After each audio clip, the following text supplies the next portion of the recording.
It's a VanaVlog. I've been asked to do a VanaVlog, and I'm doing a VanaVlog.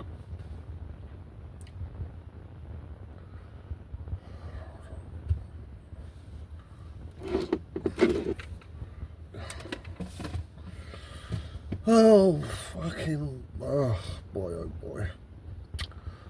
I don't like the camera angle, but I haven't got any tape to hide my shirt emblem. I don't really want anyone knowing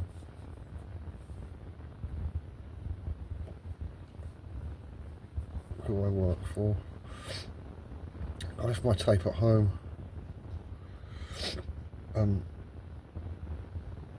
So I've got to do this camera angle. It makes me look fat.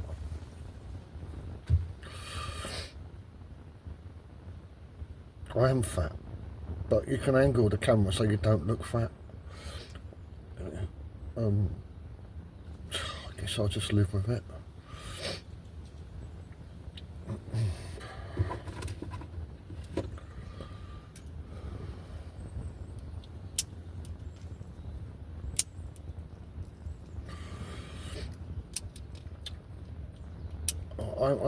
I'm parked on a side road in England, on a T-junction, at the top of the T. I'm just kind of like looking at some terraced houses. It's the back of a terraced house, and the window's open.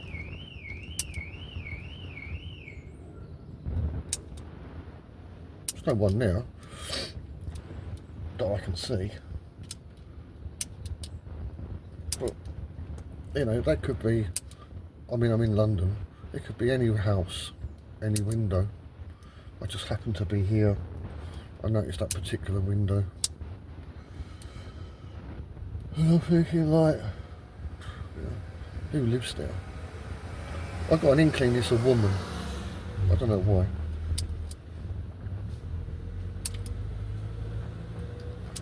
But you know, who is she? Who is she? This woman in this house, with the window open. Who is she? And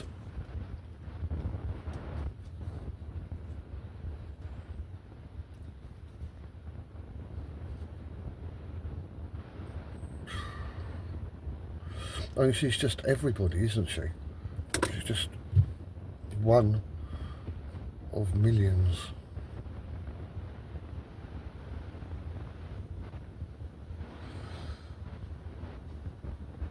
So there's not anything. She might have some interesting attributes.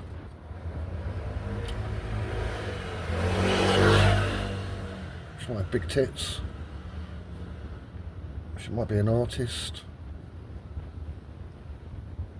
I don't think she's a brain surgeon, not in a house like that. It's only like a 2-bedroom house by the looks of it. But I mean, you know,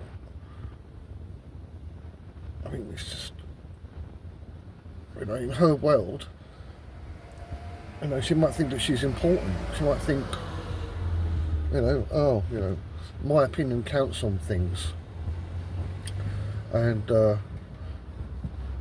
you know, she has some kind of like self-importance if she has an argument with somebody on any particular principle or law that is contrary to her own. And she'll feel that she's right within her. She'll feel, oh yeah, no, I'm right, they're wrong, I'm right. And it's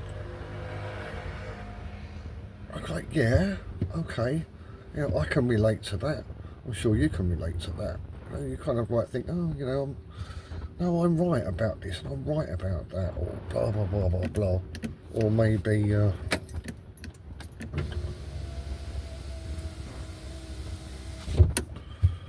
don't know, maybe fucking, I don't know, maybe you're black. I don't know.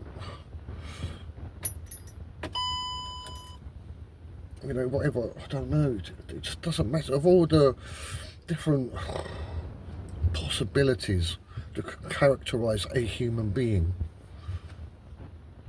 good or bad, terrific or just shit, it's compared with the numbers of all the other houses that I can see and how many other people could be, because I can't see any, in all of these houses, of what consequence whatsoever is that woman's opinion in her house. It's just meaningless, absolutely meaningless. Oh, let's go back in time. Let's just say it's not 2025, it's 1825.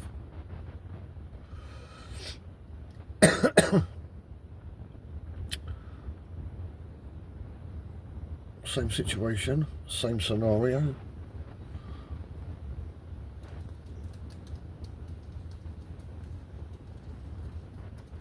Is it even more pointless now in 1825, knowing that in 2025 everybody within all of these streets are dead anyway and been replaced? Everyone's been replaced by 2025. Everyone's been replaced. Different people, you know.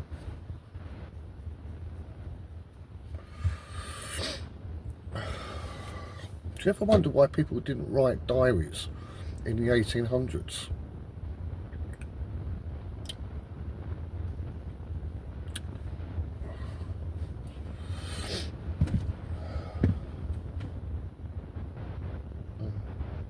And I kind of like mirror that observation, you know, onto myself and think about things that I think.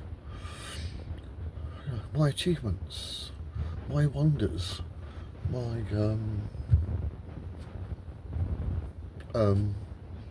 insights, my stuff. Just, it's like, is there a place? Is there a place for it? Is there a place? You know, a library? I mean, is that the sum total that anybody can ever really accomplish? So, you know, have a book in a library or something like Martin. Who knows? One day his books may be in a library. You never know. And then in the year 2035 or 2055. It's like, oh look, in the 2020s they used to believe in flat earth. How weird. Or like, they might say, oh gosh, they knew the earth was flat even back then. I mean, is that it? Is that the ultimate accomplishment?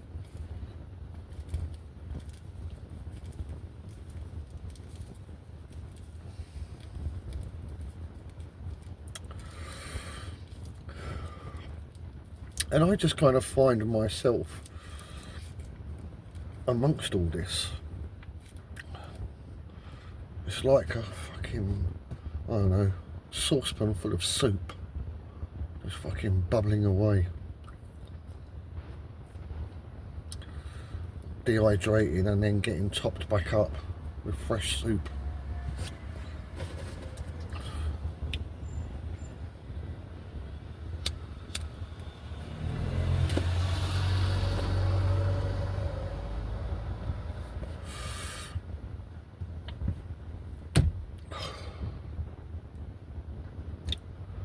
I am just so completely lost. Because, I mean, in as much as a person can bend their brain and come out with fantastic things about meaning of life and stuff like that,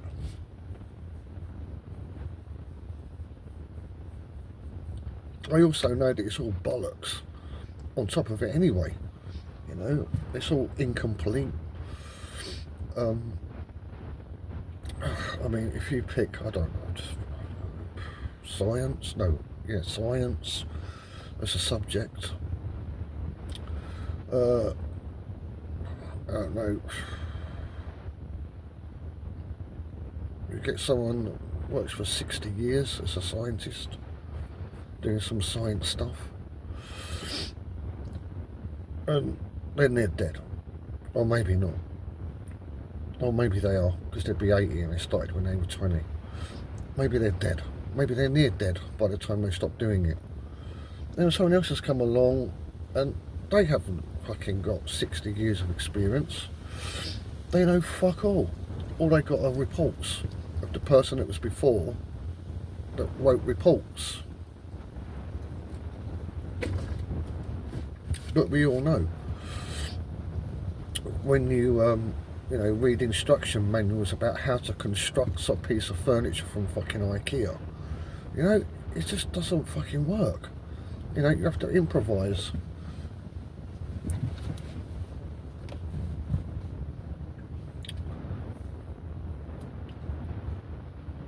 So, I mean, there's no real sort of like game of knowledge. There never can be. There never can be, because it's not continuous. It's not a continuous stream of learning, understanding, and then accumulating for a result.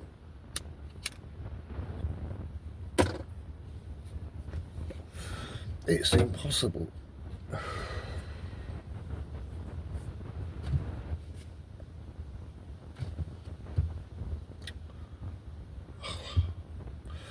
And same with like family values, cultural values, religious values.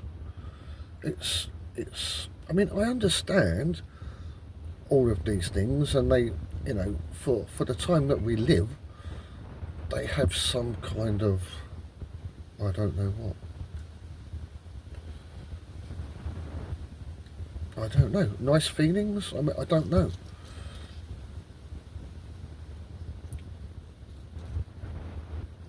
But it's just, in the end, it just amounts to absolutely nothing. It doesn't amount to anything. And the whole kind of idea of me thinking, well, I'm going to do my best in my life, and then I'm going to pass on all of my knowledge and all of my everything that I've attained onto somebody else that ain't got a fucking clue what they're doing. I mean, it's a waste of time. But then anything is just a waste of time. But then at the same time, time doesn't exist. So how can you waste it?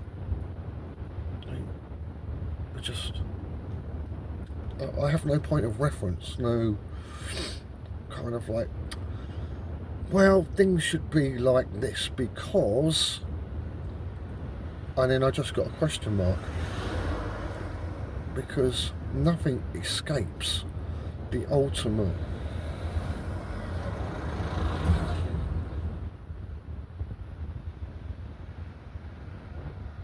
truth that everyone's going to die.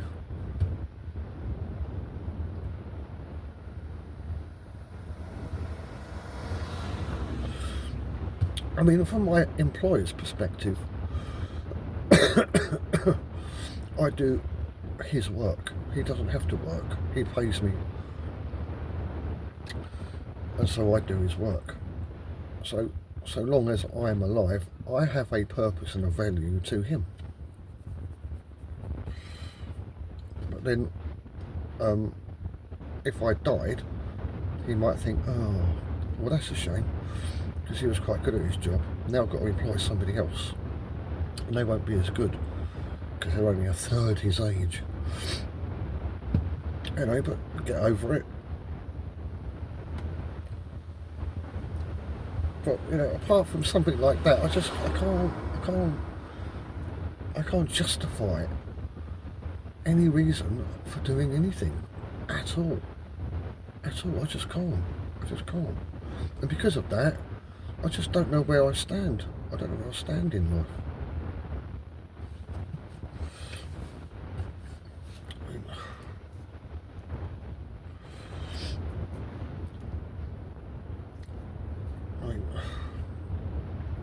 I don't know. It's been years now, actually. I haven't really been able to do anything with flat Earth British and history. Just haven't been able to. And I still can't at the moment.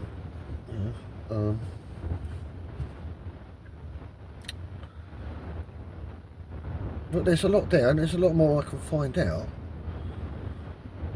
But I'm thinking, like, in the end, I'm like, I mean, is there a purpose to? I mean, what is the purpose? What is the purpose? Might be accused of being negative when I say things like that. But, well, I mean, what is a negative? I mean, everything's negative. I mean, you can do something positive, but if it ends in negativity, like death, I mean, what?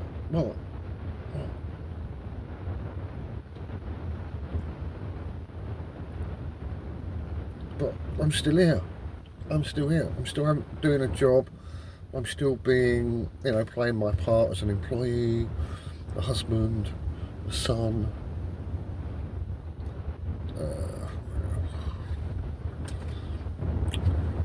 An idiot sometimes.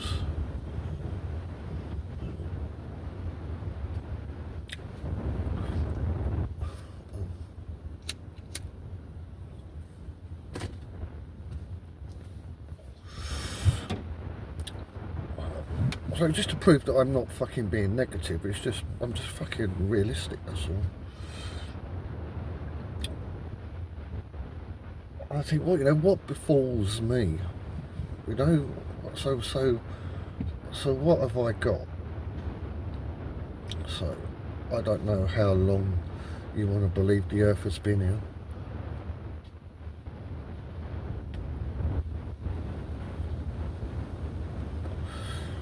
Thousands, tens of thousands or millions. Or maybe you're way out there, like hundreds of millions of years old. And all the people that have come and gone.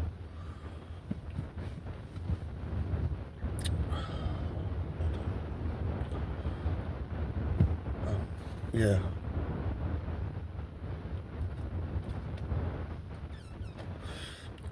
And so what I find is, in the here and now,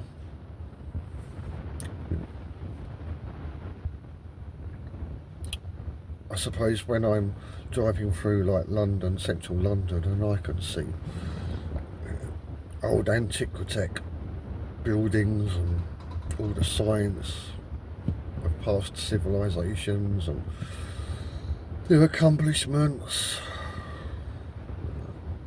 becoming clear to me that, you know, the animal kingdom and mankind were once in unity, and there's a science to it. I just found that out this week, actually.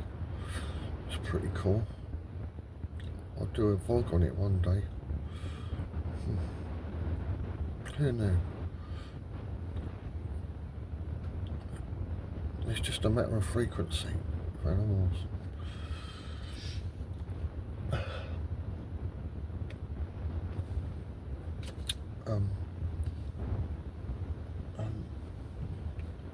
I think, well, I've got, you know, I've got a short period of time, you know, a very long succession of compartments of time. Say the compartment, one compartment is 100 years. So however long mankind has been, to however long mankind will be. So how many fucking hundreds of fucking years it is of people of coming and going, being born and dying. I'm here, you're here, now. So, you know, what is there to do, exactly? What is there to do, exactly?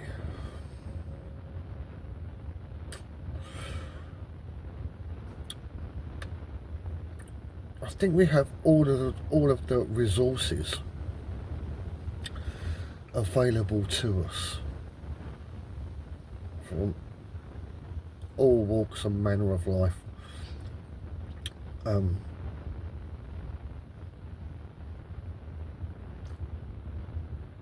It's not going to be the same. Oh no, I can't say that, can I? So we do have the ability to pick and choose information from science, information from history, information from I said art, yeah, art, biology, agricultural knowledge. You know, you don't have to go, well, you couldn't go in depth into all, but you could become like a GP, a general practitioner.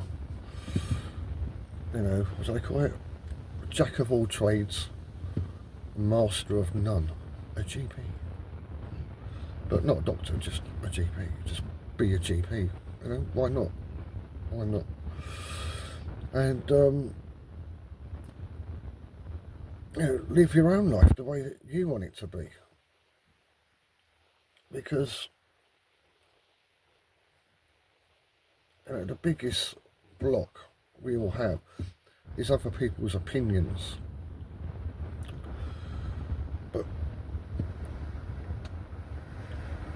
And it's not just other people's opinions, it's their personalities. They can be quite forceful, assertive, they can be cunning, they can, you know, like, do like that Buddhist talking kind of tone, you know, like John Levi, he does that Buddhism tone, speaking like that, you know, that kind of thing. The practice of communicating verbally so it really goes into the person's head that you're talking to. You know, all kinds of manner of things, you know. It can be a block. It can be a block to you, thinking like, oh no, I can't do that. Oh, you know, oh, I can't say the earth is flat. Oh no, everyone will think I'm mad. But, you know, as I said at the beginning of this, you know, the woman in that house over there, you see, what does it matter if I know her or I don't know her? And what about everyone else in this street? What makes her opinions more valuable than anybody else's? And why does a majority of opinion outweigh the opinion of just one? Is it for truth? Where is the value in truth? Of our consequence? See, nothing floats. I like that. Yeah, none of that shit fucking floats, man. It all just sinks. Everything. Your car, your kids, everything sinks, mate. Everything. Nothing fucking floats.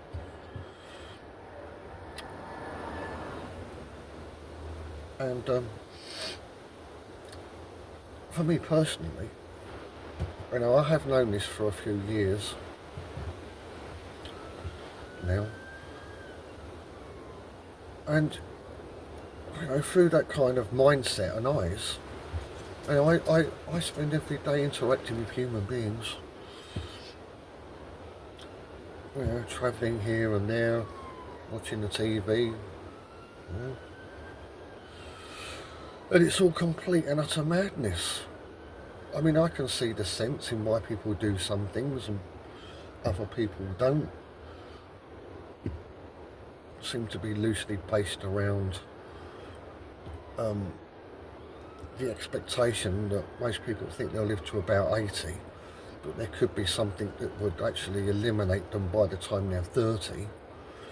And so, you know, people do things or say things or think things or study things or teach things or work things to try and stop that from happening. But apart from that very minuscule effort, which in the end results in thing, there is absolutely no point in following anybody saying anything, you know. There is absolutely no point. There is no point. No point at all.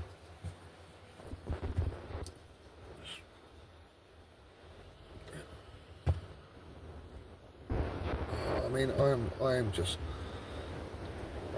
I can't say I'm fucking depressed or unhappy or nothing. I'm just like, what do I do now? Everything's bollocks. Everything. It's just fucking shit. I mean, there must be a museum. There's probably a few. Is there like a combination of a museum and a library? And a library, like a library museum. It's like a museum of books or something like that. I don't know. Like apparently the Vatican vaults, apparently they got books. I mean, yeah. I mean, at best, I mean, you're just going to be fucking looking at the pictures and looking at how life was in the 1400s or the 1500s, 1600s, 1300s, perhaps even the 1200s. It'd only be a matter of curiosity and amusement. And even if you was to do, you know, to find, I don't know, a fucking cure for baldness or something, you know, some Jesuit book from the fucking 1300s. And it says you have to use, what was it? The essential oil of a crab to cure baldness. Great, okay, you've got a cure for fucking baldness. Right, okay, you know, it's been wiped out of fucking history, sort of recent, well, it's, since the fucking book was written and the cure was in place for everybody and it was recorded in the fucking 1300s, since that time till now, the knowledge, the cure has been lost. Yeah, so okay, we bring it back. Yeah, so I come back from fucking Italy. No, Rome, sorry. Come back from Rome. Fucking, I took my phone in, fucking, I took a picture of the fucking recipe. Yeah, fucking, you know, saute a fucking crab. Like, fucking distill it, fucking whatever. Rub it in your hair. And then, I don't know, I become a fucking multi-millionaire because I've got the cure for baldness. And no one's patented it because no one's invented it, because it's not something that can be invented. It's just something that is, and something that is no longer known hundreds of years later. Okay, so I'm multi-millionaire for what, 30 years, 40 years or something like that.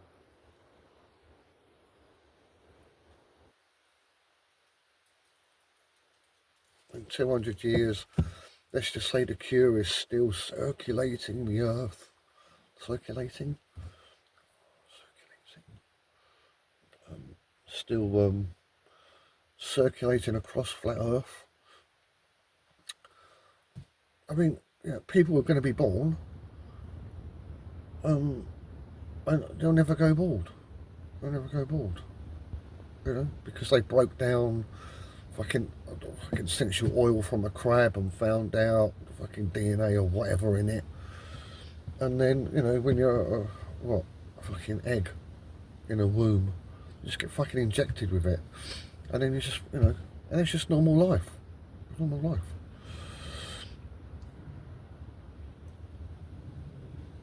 I mean, you know, I mean, what was the point in me doing it? What's the value for me? And why do I give a fuck about anyone that comes to live after me? You know? But then, you know, on top of that, I mean, that's that. Well, I'll just fucking park that. I'll just park that for now. I'll just park that.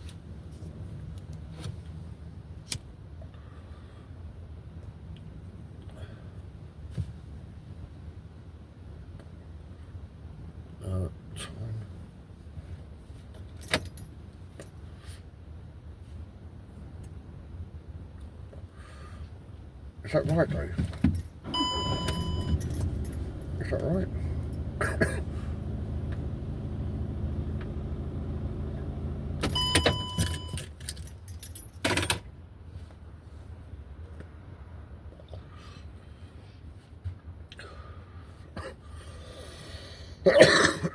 Let me just park that for a minute.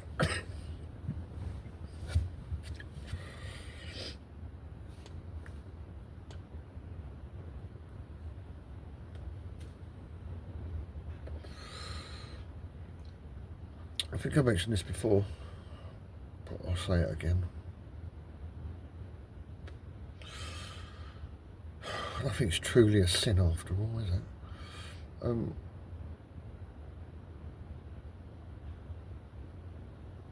I had a conversation with a millionaire, and they said their parents wanted to come and live with them because they're getting old and infirmed. I wanted them to look after them a bit, you know. And the millionaire said to the parents, sorry, you've had your life. It's my turn now. I want to live my life. I don't want to be held back by you. You had your turn. Now it's my turn.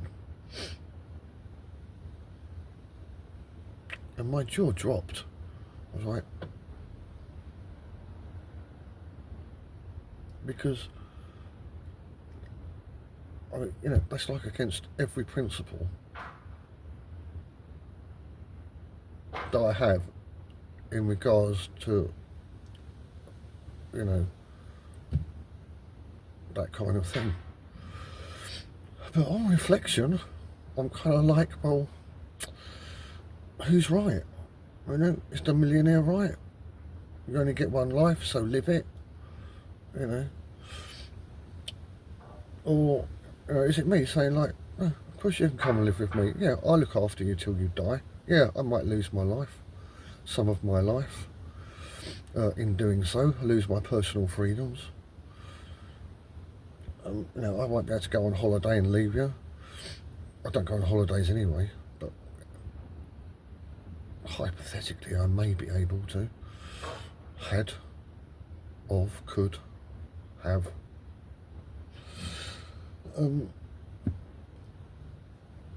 But I mean, what's right? I mean, who's right? I mean, what do you weigh it up against? Being good? Being bad?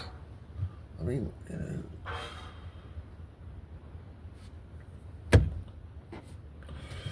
know. I'm struggling to get to my next point here.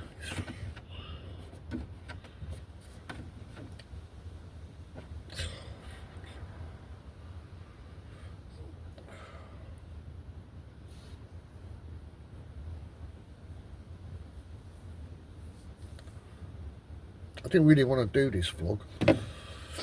Anyway.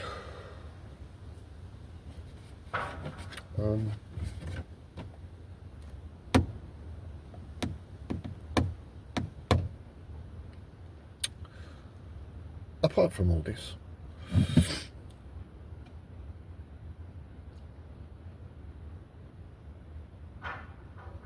another part of my observations of all things, from the perspective that I've been talking about,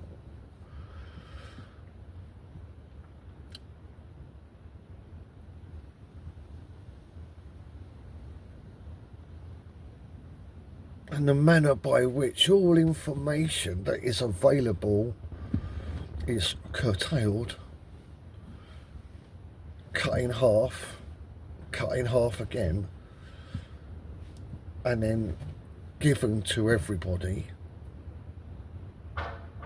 in a way that is non-beneficial to them,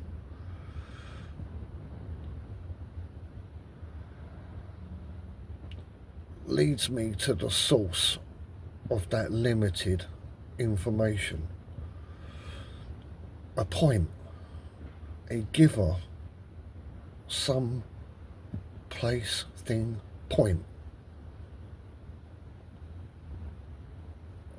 that has all of the information and restricts it from all.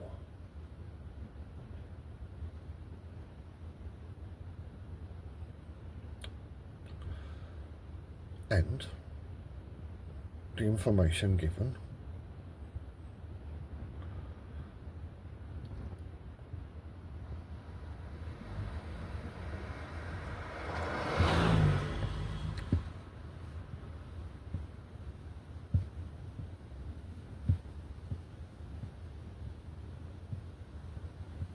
I don't need to say any more along that line of point, apart from the point that life is, in regards to moving things on Earth, they come and go every 100 years. But that point has continuously maintained the same status quo, generation after generation after generation after generation after generation after generation.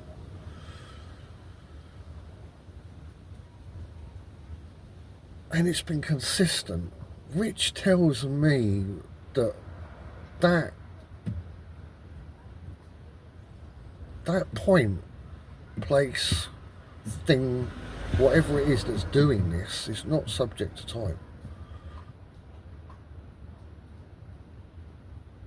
So you could say, like, I mean, for me, I mean, it would be like a god. It would be like a computer programming,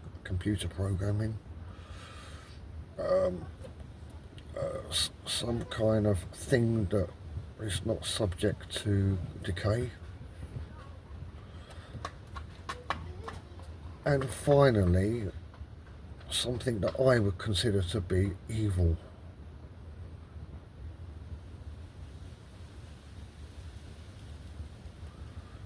Because in as much as I can observe the ludicrousness of how everybody lives on Earth, is in everything that they do, I can also see the misery and the pain and the hardship and the slavery and all manner of psychological, emotional, mental, physical damage done to everybody as I observe them every day, all day. I just observe. I tell you what I see. I see it. I see them try to cover it up by being funny and telling jokes and laughing all the time at stupid shit and talking nonsense. You know, I see them, but I've been around too long to be fooled by it.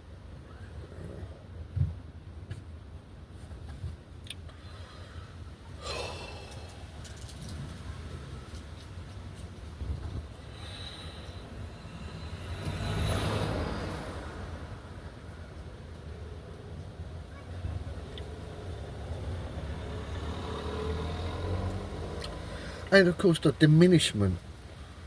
So like if you go like, you know, Martin Leaker's channel, look on his channel, explain to you past civilizations and things that they were able to do that we can't do anymore. So I think partly it's the source, the point, the degradation of knowledge through the ages, but at the same time it does come down to the fucking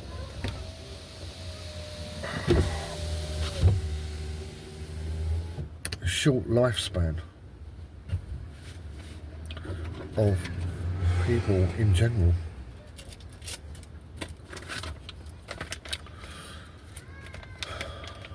Coupled with the erasure of what civilizations were in the past.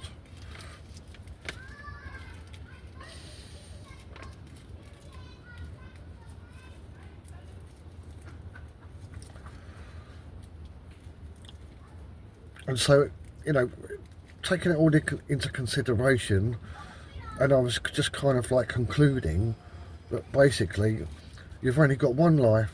You're here. You've got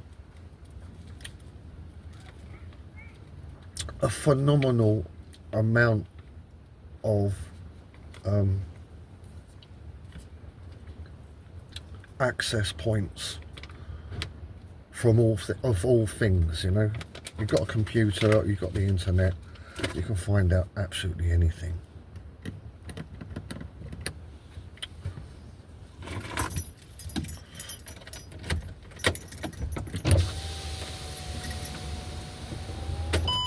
And I like the saying from Adam Savage from the Mythbusters, and the saying is, I reject your reality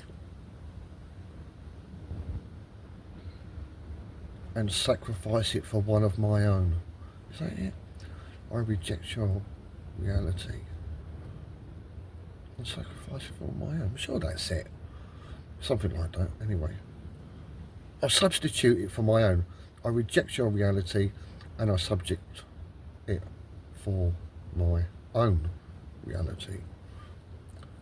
Which is kind of like what I'm talking about, really, you know, without fear or favour. I got that saying from Martin. Without fear or favour. I'm sure I got it from Martin.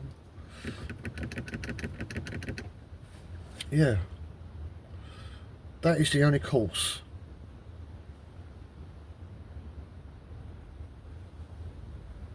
that cannot be criticised.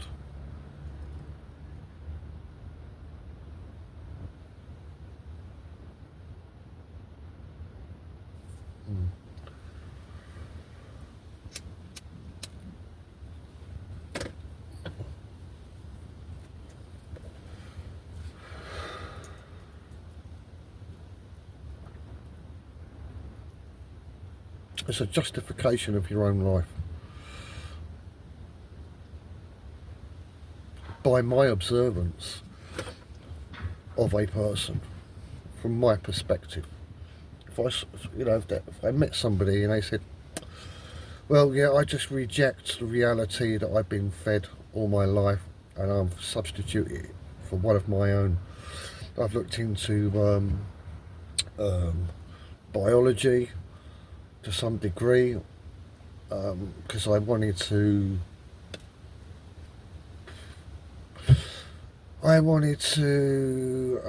look into cardiovascular, the heart.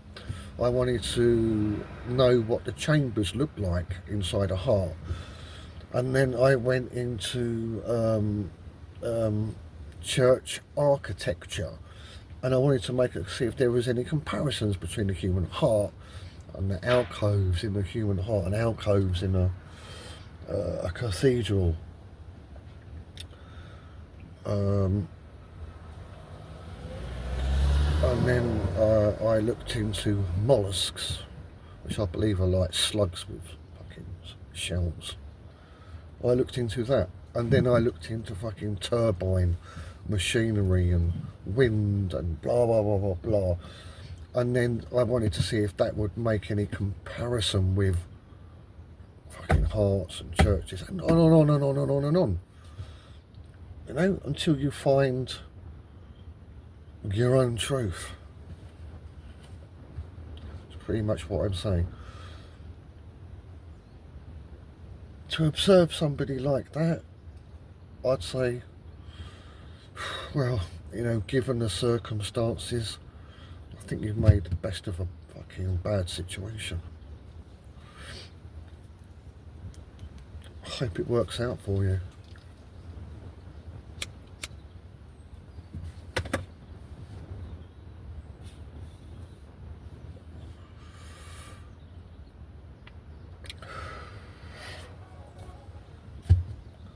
Other thing, I suppose, has been bothering me is I'm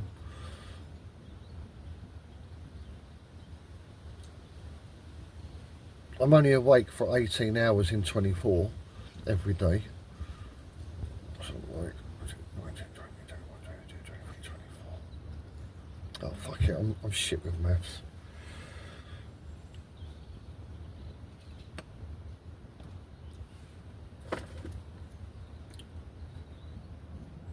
you know, when I'm out for the count, I don't know what the fuck is going on around me or to me. Just don't know. Just don't know. When I'm asleep, you know, is there fucking surgery going on inside me? You know, you just don't know. You don't know. I said before, you know, have you ever seen any of your internal organs? Do you know what they look like? Yeah, you just don't know. You don't know what's going on in your body. Even when you're awake, let alone asleep.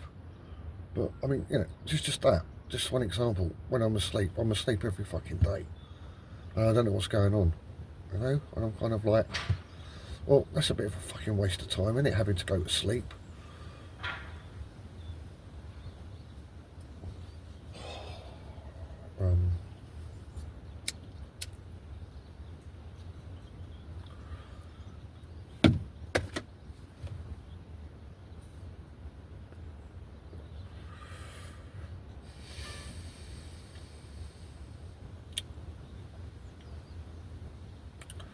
I'm just bothered about this fucking point that I was talking about earlier. This fucking, well, I'm just going to stick with evil for now. I'm sticking with fucking evil.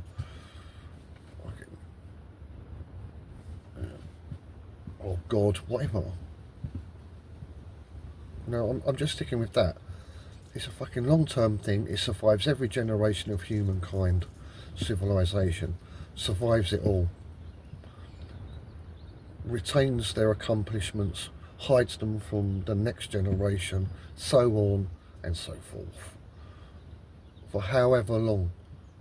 If it's just 4 generations, you know, it's still being done. Doesn't matter if it's 4 generations or 54 generations. What does it matter? You know? It'll fucking outlive me and carry on doing the shit that it's doing.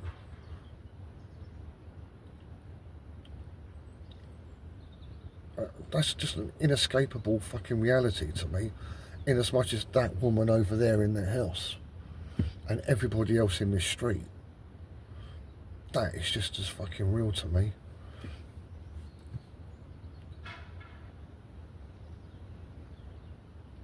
And the evidence is all around of our past civilizations, their accomplishments, and the complete lack of any of it left.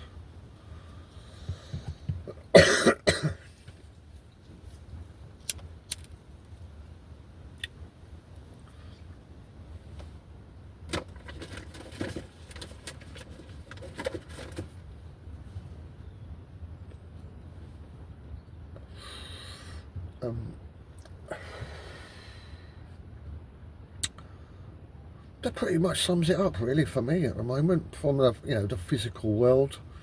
I'm not talking about interdimensional or anything else. Just simply walking around, looking, you know, what's going on, and what makes sense, what doesn't make sense, and is it worth it? Is it not worth it? And just tallying it all up, and that's it. You know, that's it. That's it.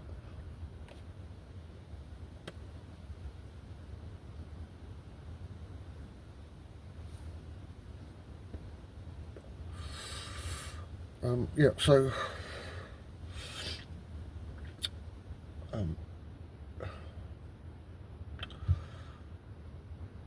that aside, because this place is a place, but it's not reality. It's not everything. It's just a part of reality.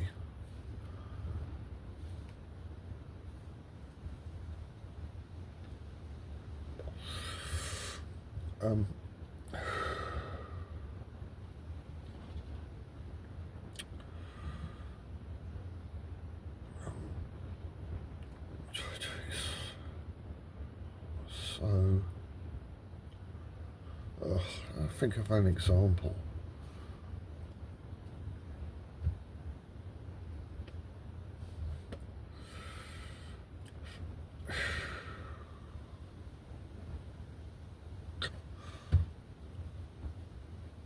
yeah, there's an example. So this week I had to do a course. Honestly, fucking hated it. I had to do an online course about equity, diversity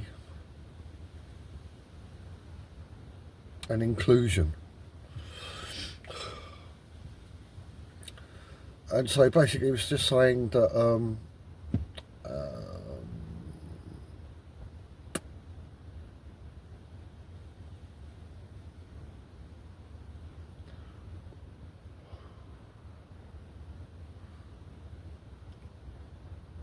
just trying to keep it simple.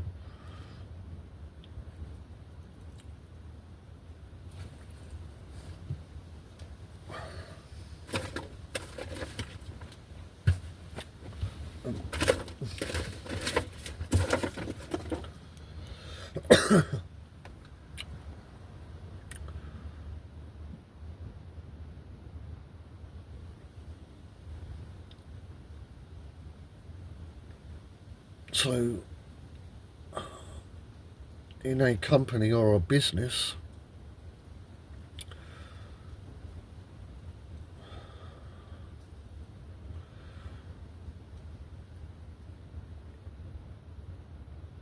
I don't know, for example, a company that sold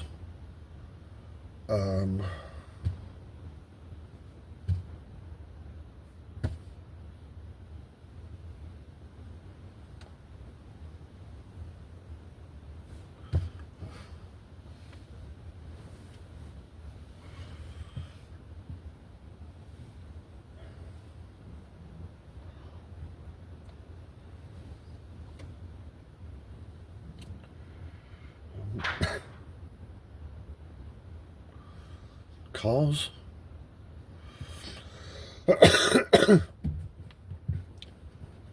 to right.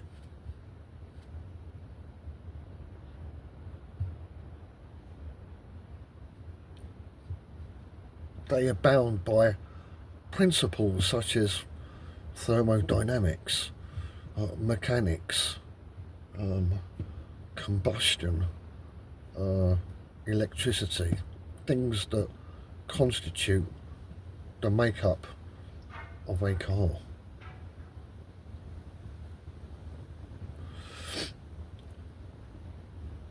And so the company makes cars because it's a car company. And what this course was telling me is that for that car company to be evolutional, if that's a word, to be able to progress, to get better, to sell more cars and everything like that, you need transgender people, gay people, black people, white people, small people, fat people, blind people, deaf people, immobility impaired people, and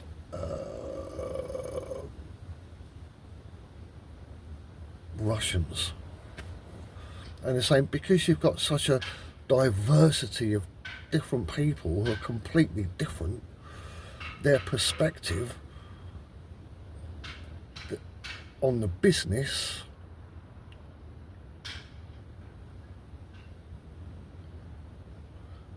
will make the difference between that car company becoming the top car seller to a different company that doesn't, that is just simply bound by the laws of combustion,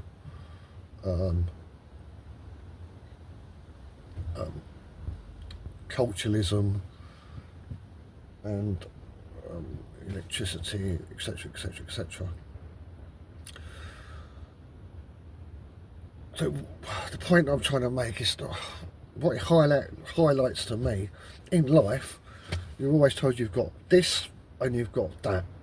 if you don't do that, it's wrong. If you do, if you don't do that because it's right, you're wrong. If you do that and it's wrong, you're wrong.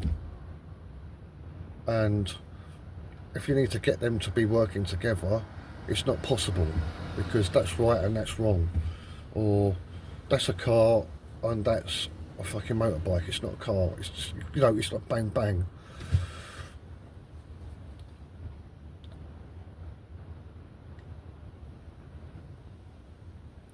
But there is a mediator between the two. There is another thing. You know, there is another thing between all things. That is a solution to when you have two things opposing each other. You know, not like a mediator, but more like a cog between two cogs, or a sponge. I don't know. But there's principles. If you can get that into your mind, like from the perspective of just this place, you know, we've got two things. You think, oh, it ain't going to fucking work, and then you just bring a third element, and then everything fucking works. You're like, oh, fucking hell. Who'd thought that fucking that thing would make everything work? Who knew? You know, that's great.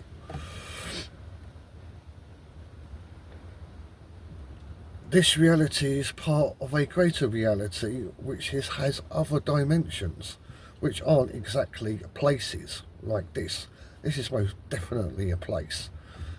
They are most definitely not places, but they are part of this.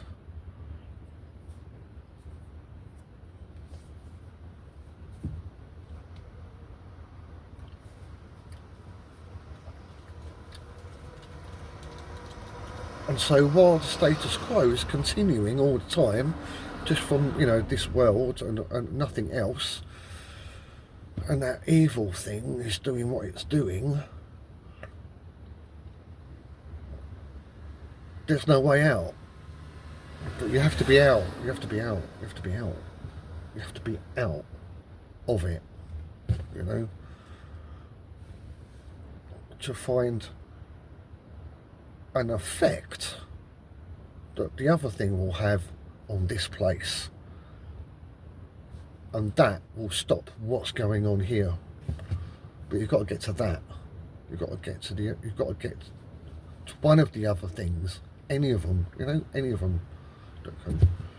Okay, I think I communicated that.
Because other dimensions are not tangible places, and you can't define them.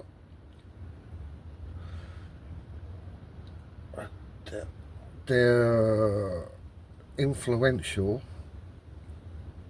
on this place. They're influential. They're not something that you can be imbued with. It's not something that you can harness. They're not something you can put in your pocket.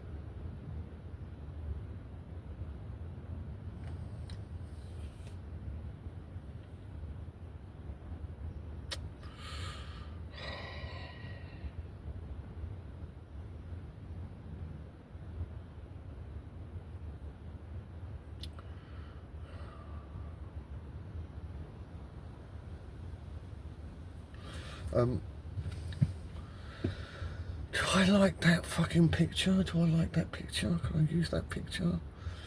Doesn't seem very good. So if like if you thought of it's so fucking shit. If you thought of a fish tank full of water, and then you've got a red balloon.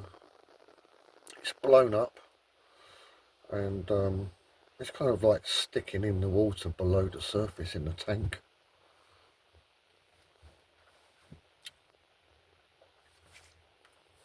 It's not a really good fucking example.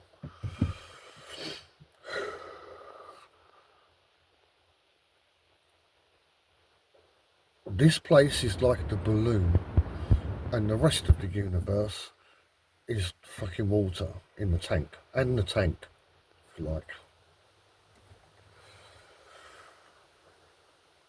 Now,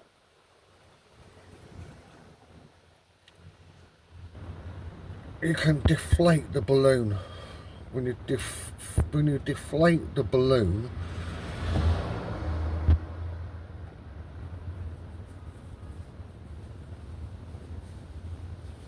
well, just think about that. Just picture it. You've got all the water, you've got a balloon, and then you deflate it, not completely, to just about the size of a golf ball or a tennis ball.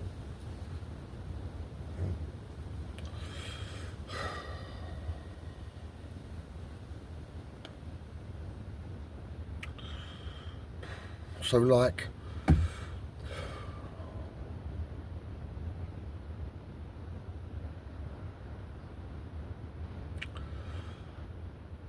the position of this world in all of reality is proportionate to the rest of it.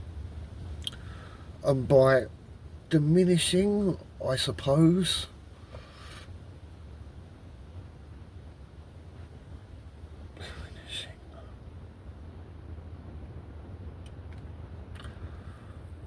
the validity,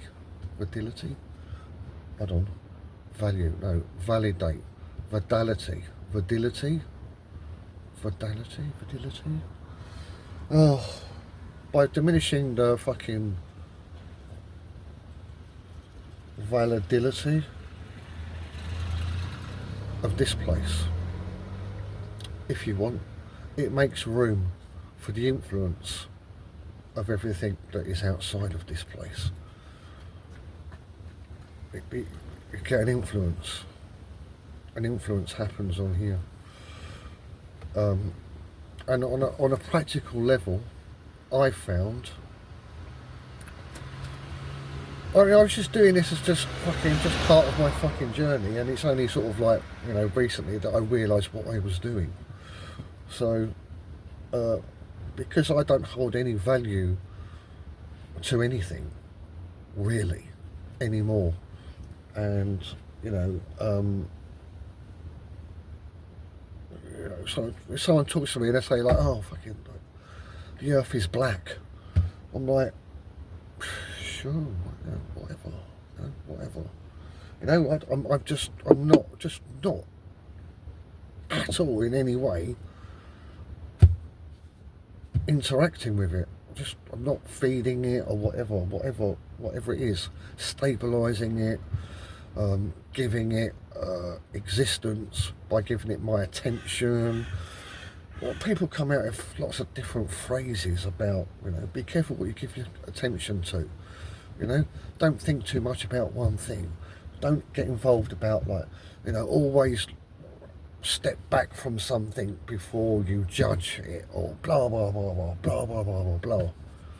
You know, it's always a kind of like, disconnect yourself.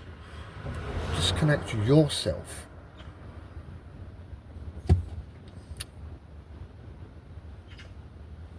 And at that point,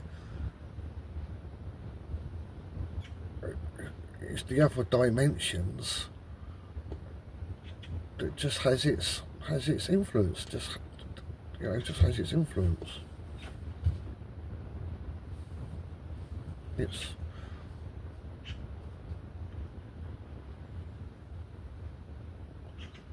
It's a third option. It's a third option to the status quo of this world.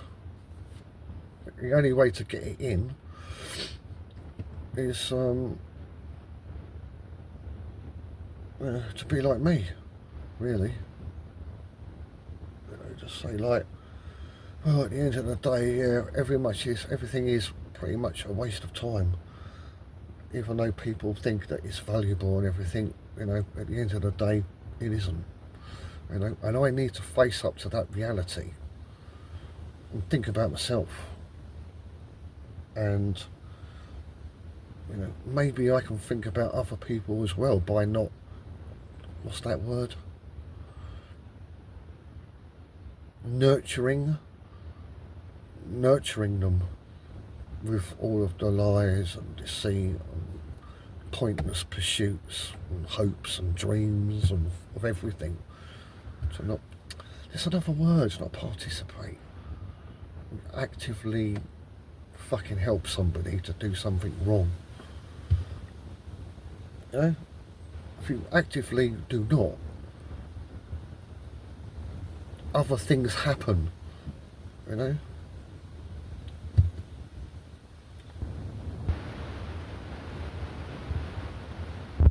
Because this is only one place. Yeah. I think I did that. I think I fucking just managed to get that across. I think that worked. Even with the shitty balloon thing. Yeah.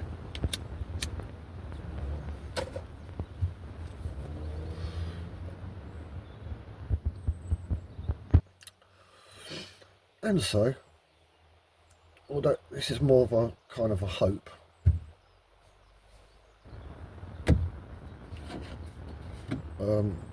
more of a hope than a contemplated conclusion. The whole thing about being born memory wiped, I'm thinking the more disassociated you are from this place and its tricks and its mind control,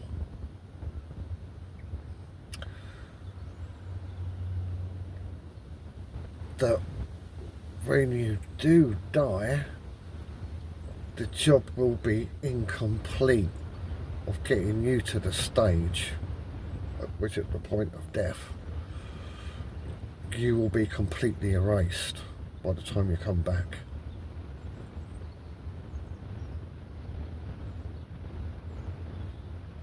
It will be like an incomplete operation. Say, like we're all being operated on right here, right now, to be dumbed down dependent, to have hopes and aspirations and blah blah blah blah blah blah.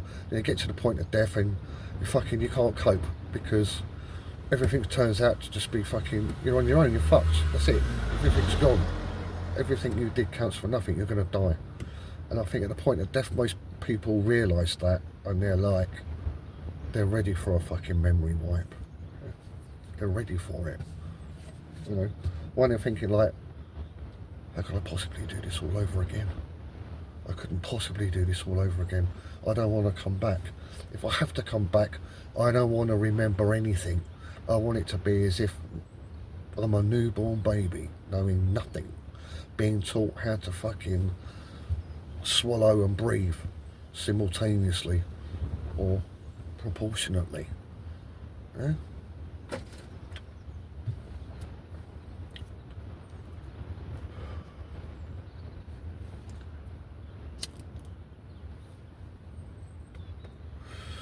Because to me that's part of the fucking agenda of what's going on.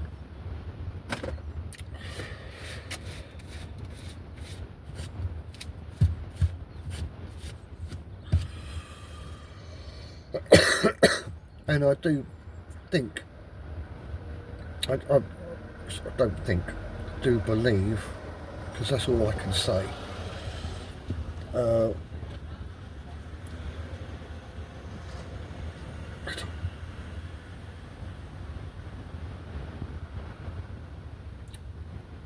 it is by consent. It is by your own consent, by your final conclusion. By your final conclusion. By the time you get there, doesn't matter how old you are. I mean, you know, you could die in your 20s, but the intensity of life within that 20 years would match a lifespan of 80 or 100. But you'd still get to the point where you'd be like,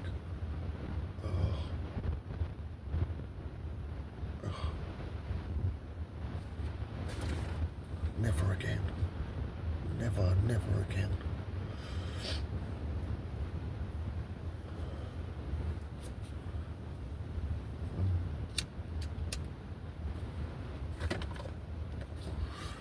The thing with me is, I'm already there. And I'm still alive. I'm already there. And I am at the point of death.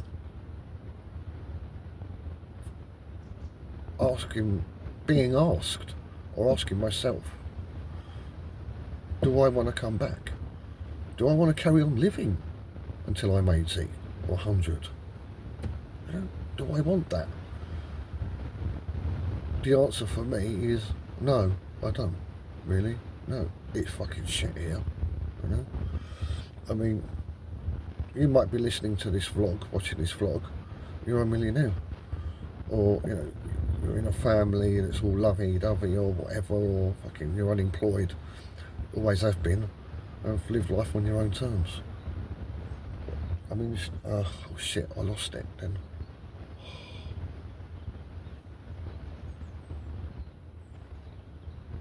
But it won't last forever. How nice it is for you at the moment, it won't last. I can guarantee you, it will not last.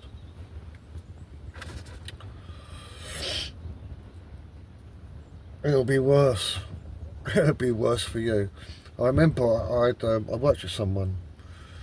He was a bit of a fucking gym freak. He got friends with a guy at the gym. The guy at the gym was a multi-millionaire. And then one day, the guy told him, he's not a multi-millionaire. Why don't you come and spend 6 months with me on my yacht? I can't remember where.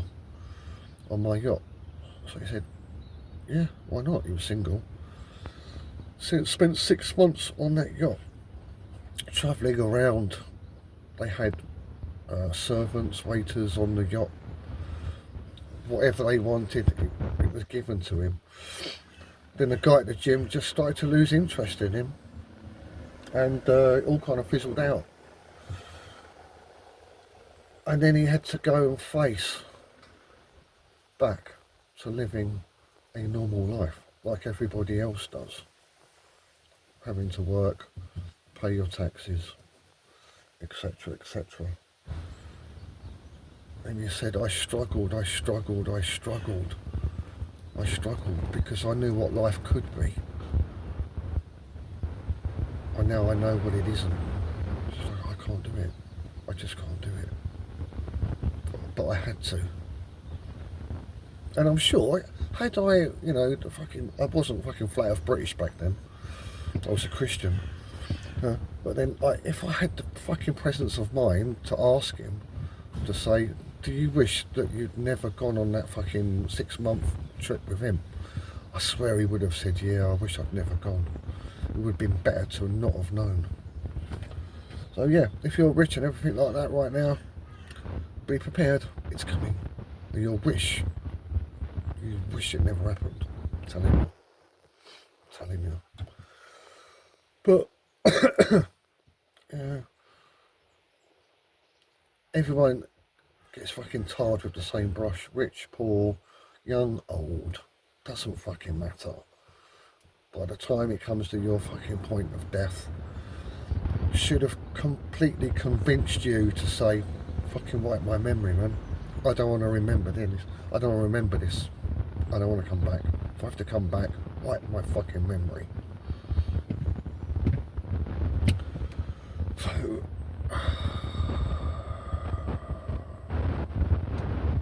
So I'm kind of like, I'm already at that place. And you just don't know what it takes to get up every morning and just carry on with the facade of everything, you know? Honestly, I swear I don't fucking know how I do it. I really don't. I really don't. But what I am confident in is that the longer I live, I suppose, the better. Now that I have the knowledge, that I can at least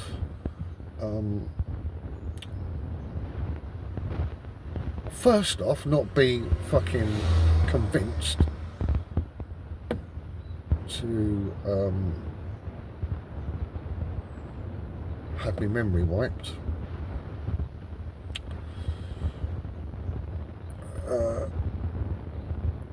Two, that my existence is going to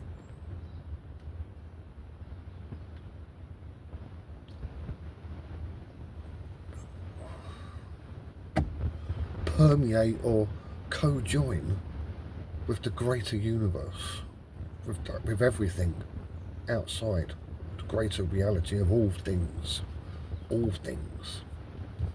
absolutely all things. I'm beginning to be born again, if you like, born again to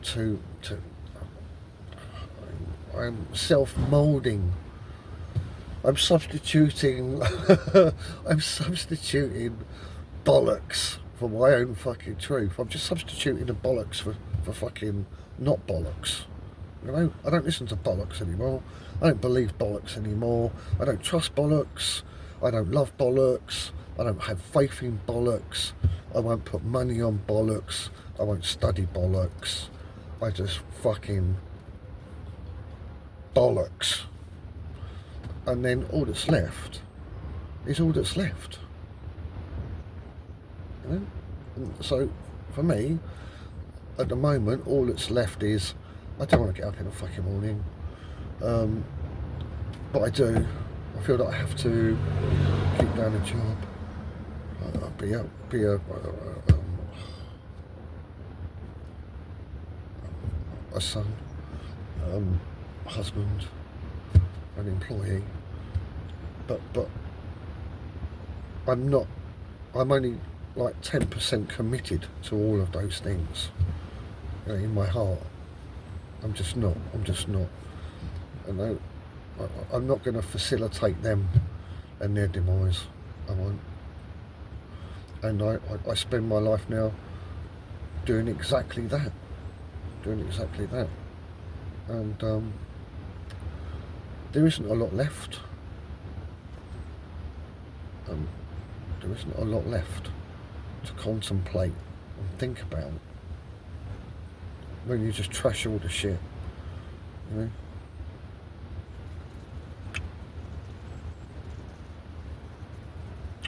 know? Yeah.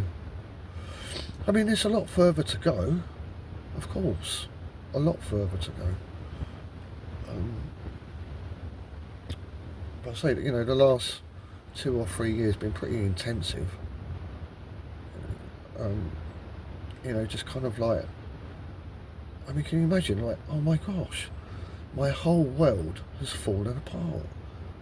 My whole world has fallen apart. You know, I thought this was important and it's not. You know, I thought that was beautiful, but it ain't.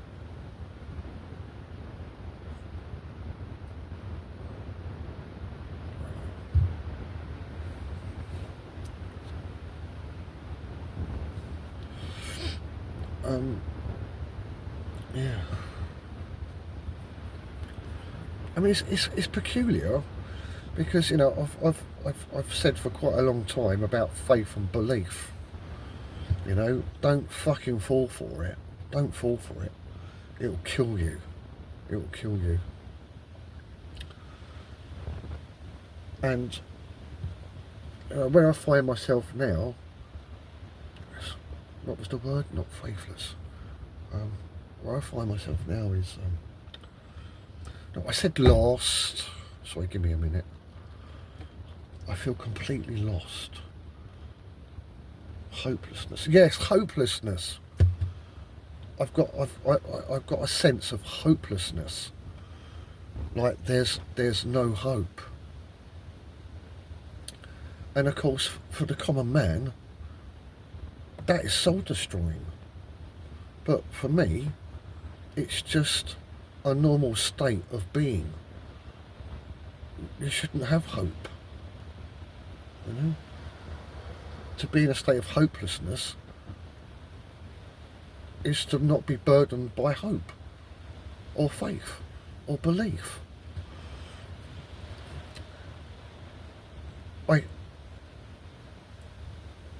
I sometimes get the feeling that has been attached to a sense of helplessness. I still get that now and again when I realise that is, you know, my situation. But then I just fucking flick on my fucking brain or wherever my thinking is and just say like, well, no, this is fucking normal. Of course. There's no hope. No one's going to fucking save me here. I'm getting wet.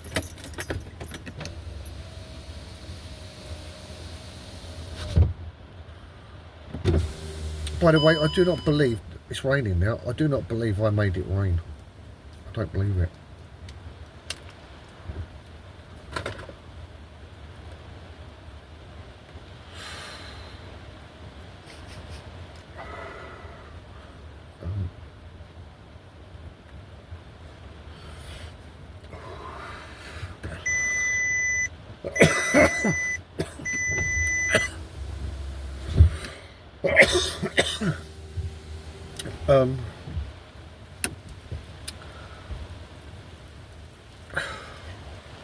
There's a lot more things I can say on all of this.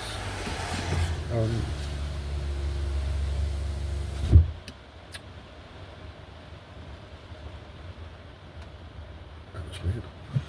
There's a lot more things I can say on this about when I was talking about the source, God, Matrix, AI, the devil, whatever, computers. Oh, come back. Yeah. And as to why is this happening? Yeah. Why is this being done to humanity? Why a generation only lasts so long and ends up dead, and then the next one and the next one? What is the purpose? What is going on? That's something else. I'll talk about that later. But this is more important to get out.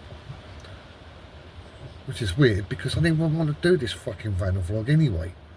Fucking just not up to it, you know? But somehow it fucking worked out, so that's alright.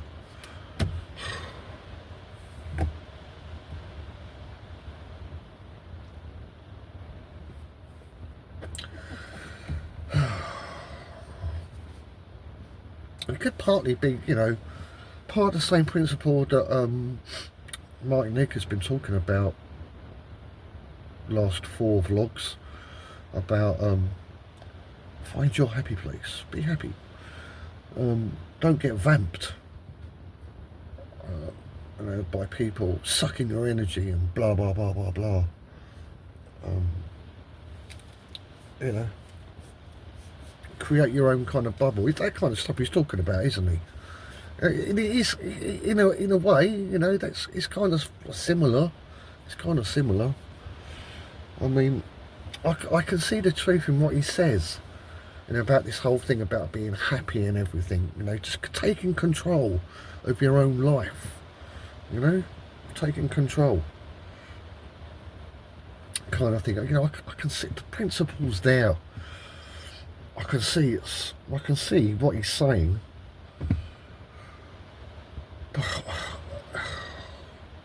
But not for want of trying, I can't fucking do it.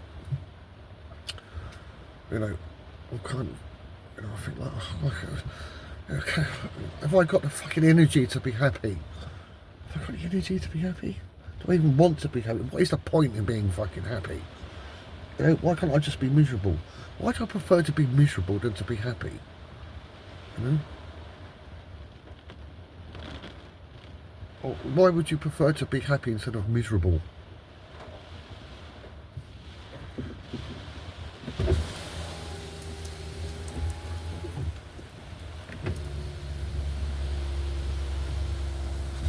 But it's definitely a thing. But it just hasn't helped me in any way. It hasn't helped me yet.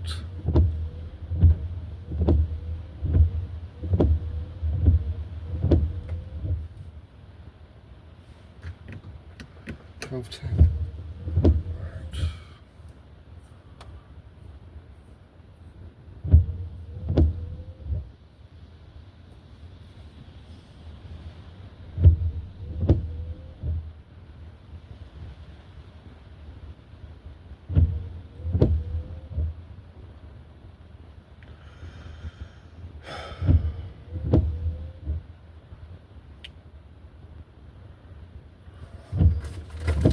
Yeah, all right then. Fucking hell.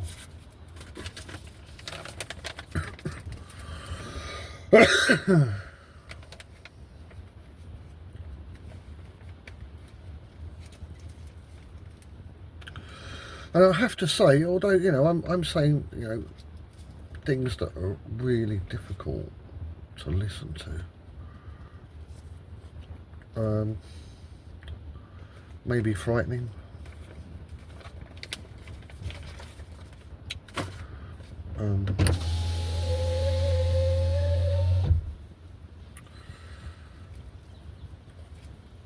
Disorientating, but you know, all of those sensations that you might go through, if you're able to listen to everything that I'm saying, I'm going through them too, so you're not alone.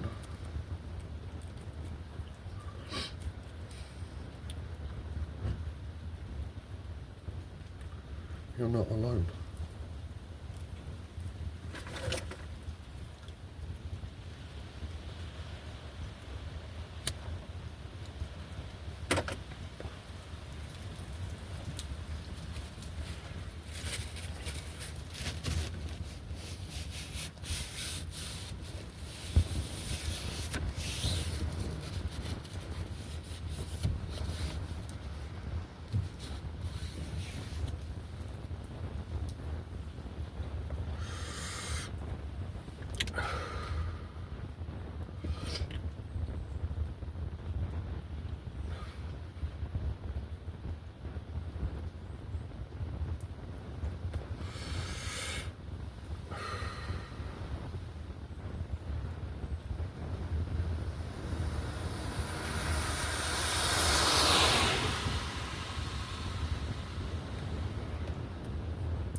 No, I don't think it's about good and evil. No, I don't. No. Everything's just circumstantial. This place where we are here, the outside place where that is, it's just circumstantial. They interact with each other. The more embedded you are in this place, the less aware you are of the others. But nevertheless, you know, it's all there, it's all circumstantial.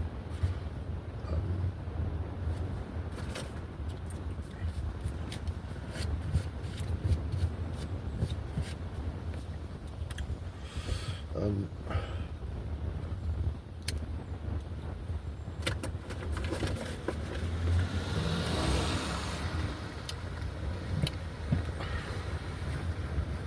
don't know, if I got the fucking, can I do this? Can I do this?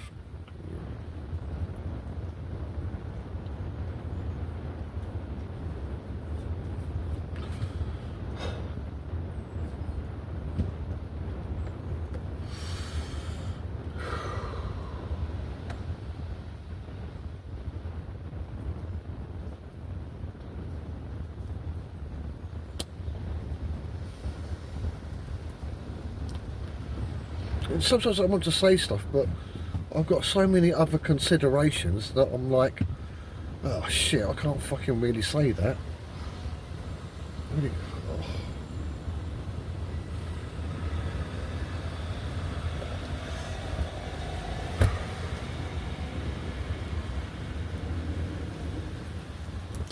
Bollocks, I just fucking say it anyway. It's not going to be foolproof, so... No, that's why I wouldn't say something unless I was pretty fucking sure about it. But fuck it. Why not? Fucking make my own rules. So, in this life, yeah, you get like people, they like get together, like a man and a woman. Knock out a couple of kids. If they only do two, and they die, the parents I mean, and they only have two kids, they haven't added to the population of the world, have they? No. They have to have 3 kids.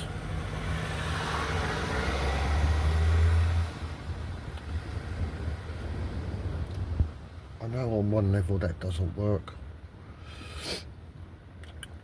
So you've got to have 3 kids.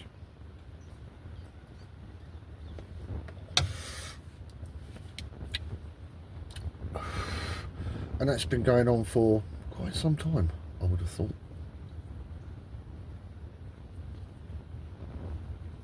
What's the world population at the moment? It's supposed to be 9 billion or something, isn't it?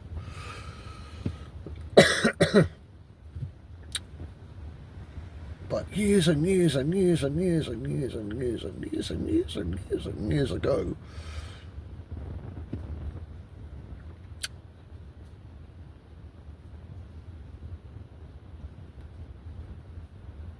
from then until now, if people weren't getting together and having babies, how many people do you think were on Earth? Years and years and years and years and years and years and years. Less or more? Less? I'd say less. I'd say less. Could you go back far enough to say that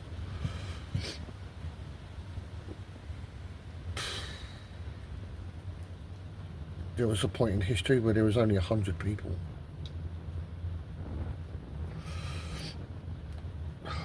Is this going to work? I don't know if this is going to work. There's only 100 people. So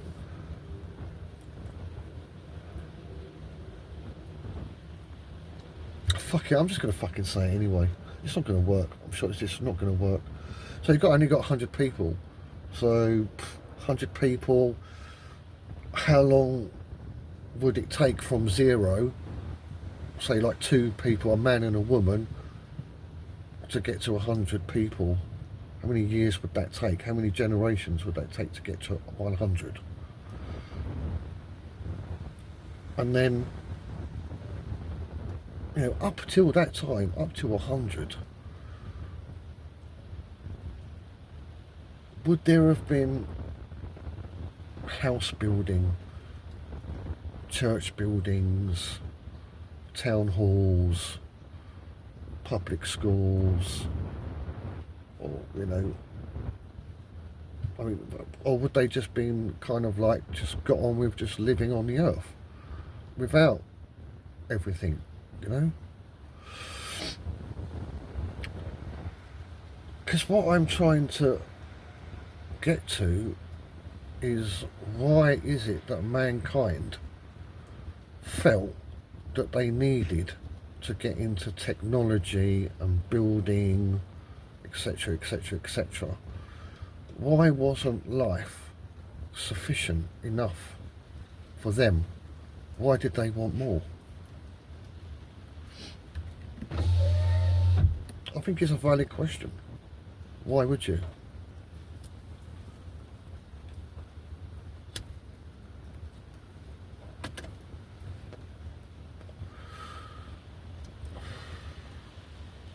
I mean, if there was 100 flat earth British people who got invited by a multi-millionaire to go beyond the ice wall to one of those continents, to spend the rest of their 40 to 60 years left of their life on that continent where no one else lives there,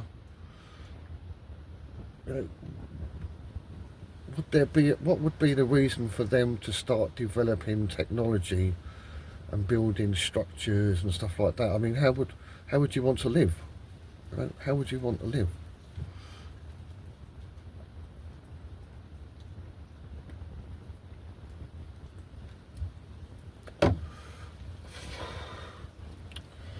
Oh no, I probably shouldn't have mentioned that, but I mean, you know, I mean, I'll just tell you. I mean, it's the way I think about things. You know, it sounds a bit fucking mad, but it's not about. It's not about.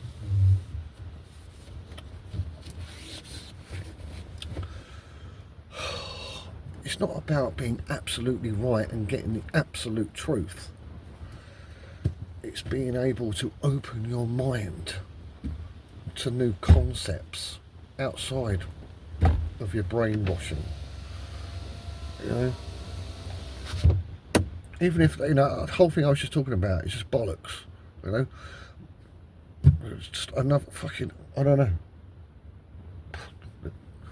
There could be fucking any number of fucking reasons for the origin of mankind on the earth. There could be. I haven't given it any thought. But, and I didn't go there with that scenario either. I just said 100 people so many years ago. How long would they have had to have been there for them to have reached 100 from 2? You know, but I'm having to do complications in my mind.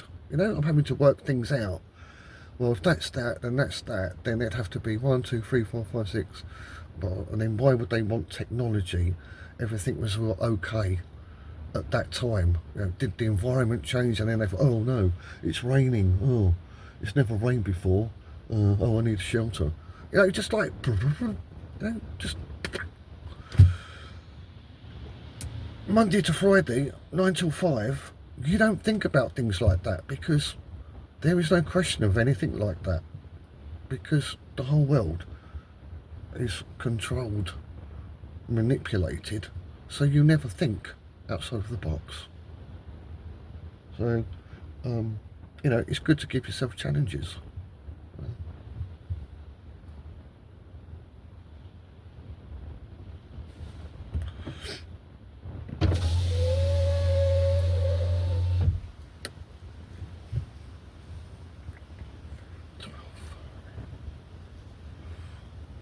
Fucking hell, an hour and 40 minutes. Fucking hell. Fucking hell.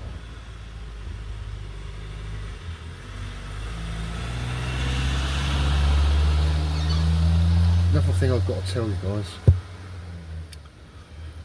You know, part of the thing where I'm saying that, you know, I don't interact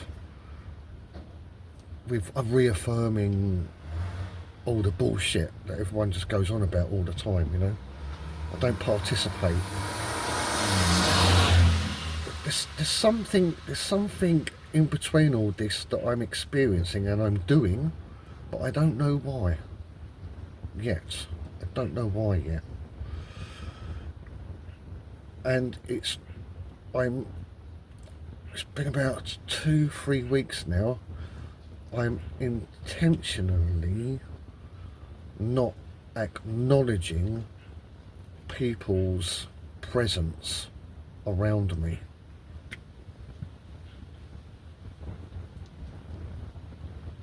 So, like, for example, this morning I went for a coffee in a petrol station,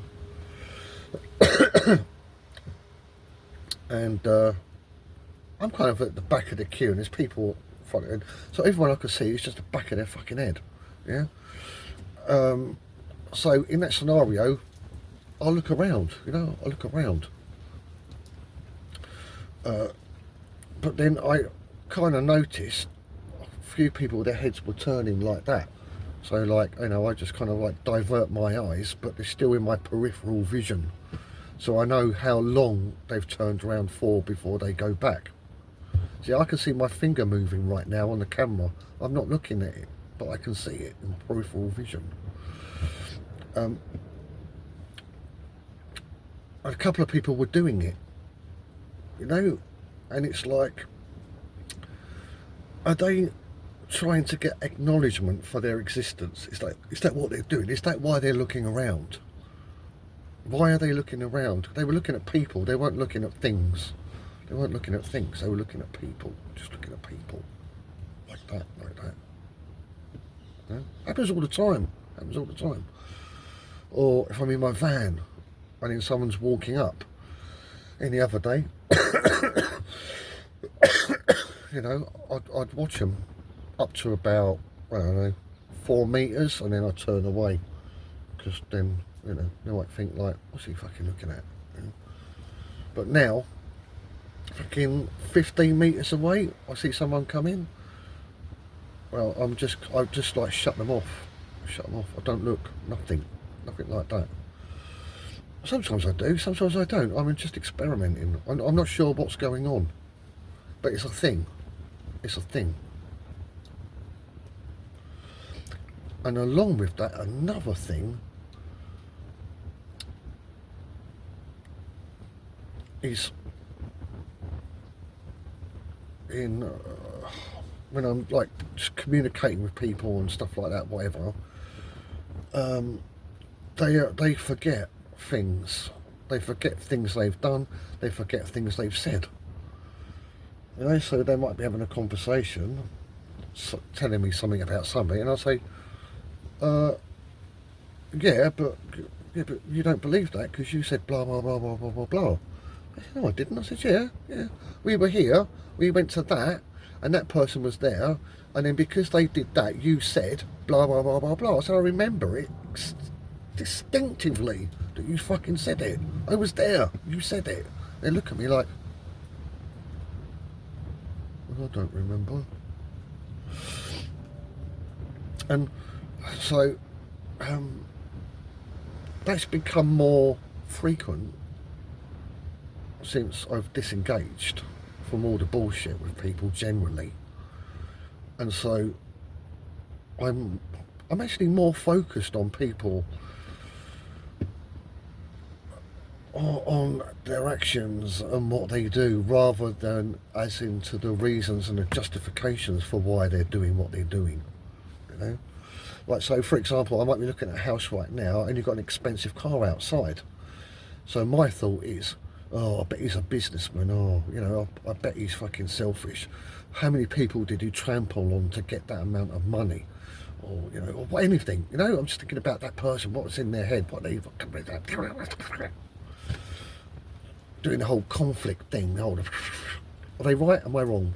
Why am I rich? Why are they not rich? Why are they rich? Why am I not rich? Blah, blah, blah, blah. But that doesn't happen now. You know, I just watch people and what they're doing. You know?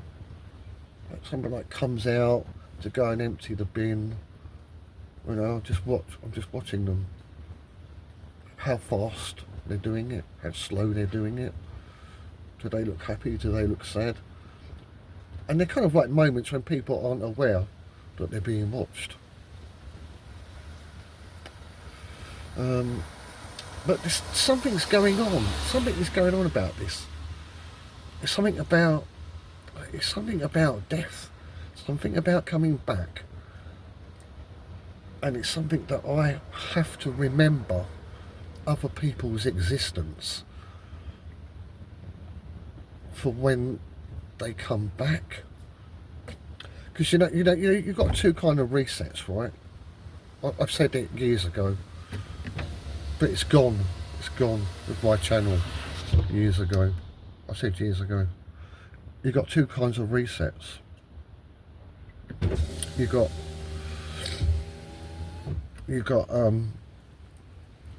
a reset, as we all know, fucking catastrophe or whatever.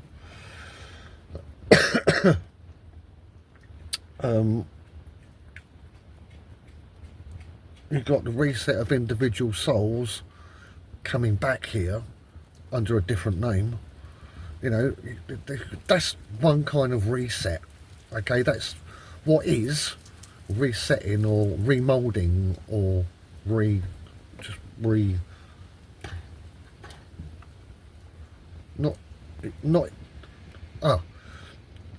it's a reset with no replication. That's right. It's a reset. You've got resets which have no replication. So like if you die, fucking come back as a dog, or fucking other human, you're not the same. Fucking nothing's the same. You know, but you keep coming back one way or another, right? But there's no replication. But then you've got a replication reset, and that is what's called when you experience deja vu. So that is when the entire thing of all things, yeah, and starts all over again. Exactly the same as it was before. Exactly the same. So that's a replica reset. That's a big motherfucker reset. And I know it's happened once because I have deja vu. I've seen places and situations and I knew what was going to happen and I recognised the place. I'd never been there. Now, if it was a memory from a previous life, let me tell you, in my life, it's only 50 odd years, the landscape of all places that I've lived has changed drastically. They're just not the same, you know. So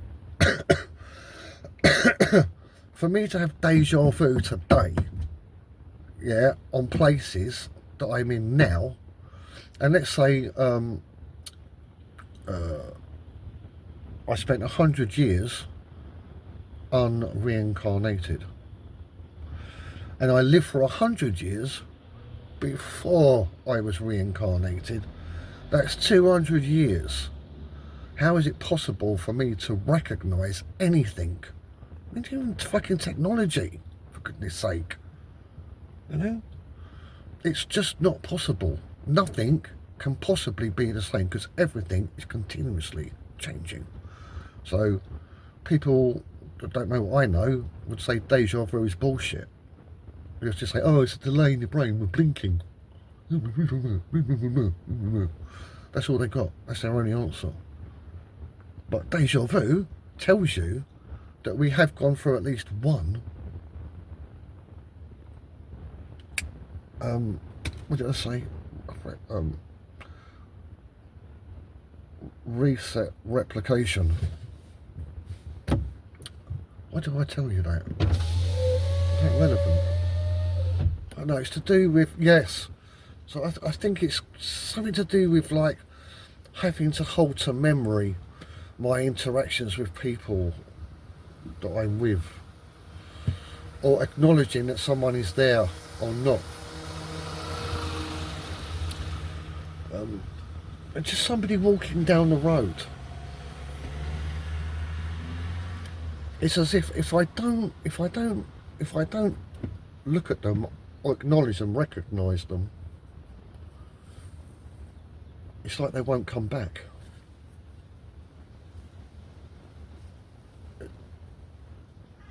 You know, it's like that. They won't come back. Was that bird shit? No, it's alright, it's just water. Yeah, they won't come back. It's something like that. On a maybe a replica reset, the biggie. Something like that. It's like recording information, a record. Like I'm a witness to people and their existence for another time coming around. Something like that. Something like that. I don't know.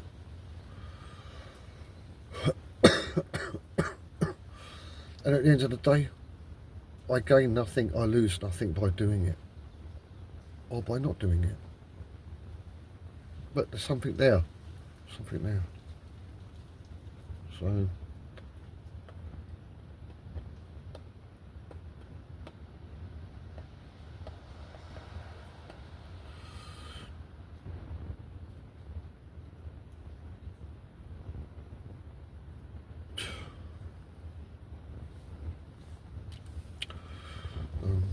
yeah.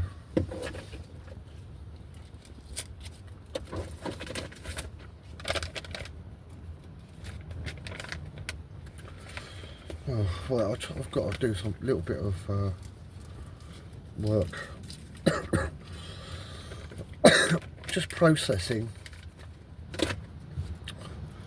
Fucking nearly 2 hours. So, I've been working hard today to get to the point that I've got this 2 hours to do a VanaVlog. So I just need to process it now.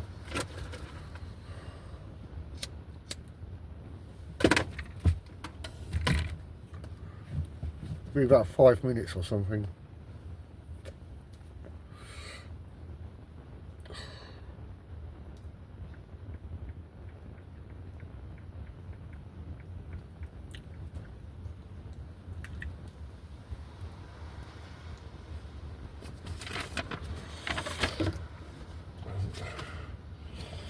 It's 11.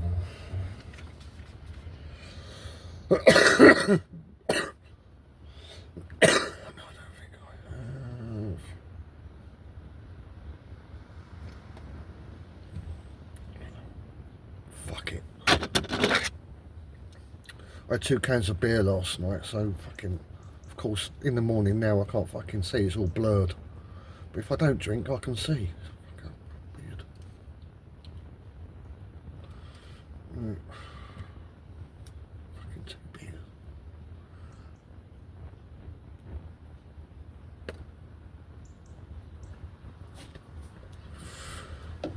That looks okay.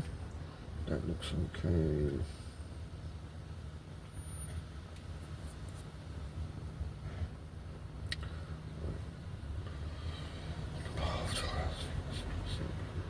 Yep. Oh, no. Complete.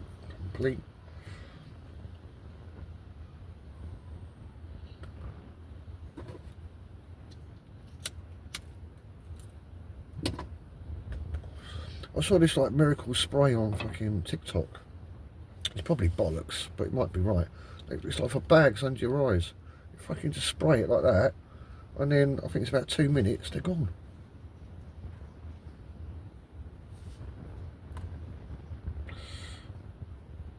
Right.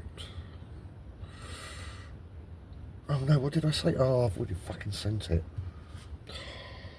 Which place was that?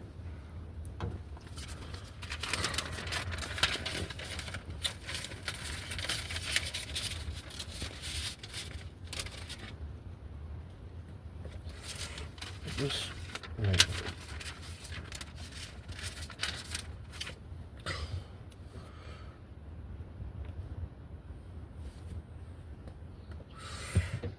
I'm sure it was on that go.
Yeah, I was really surprised. I actually managed to just keep to this one reality during a VanaVlog. You know, at least for the first half. That's fucking pretty good. I was actually able to explain in terms in this place something that wouldn't be asked or questioned. Actually fucking pulled that off. Okay, what's the next one? 16. So that'll be ground floor.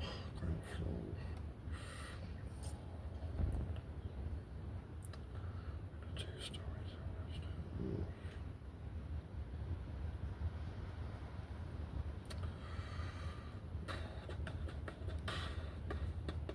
Oh, no, you didn't check.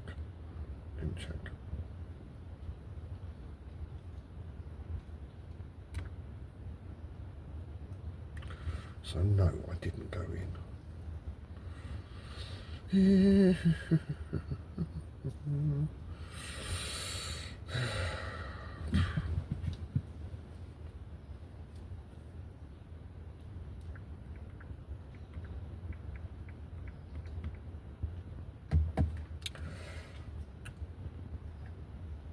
I think it's because I was asked to do a VanaVlog, and I'm aware of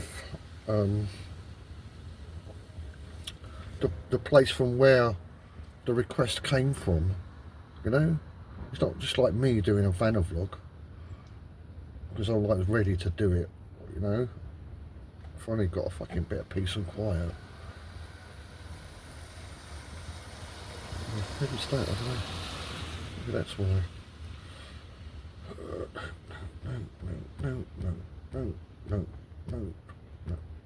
No, yes. And this was a no. No for that.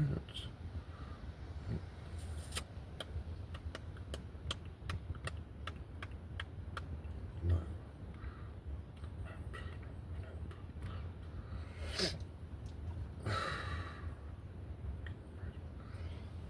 12. Did the materials. Documents.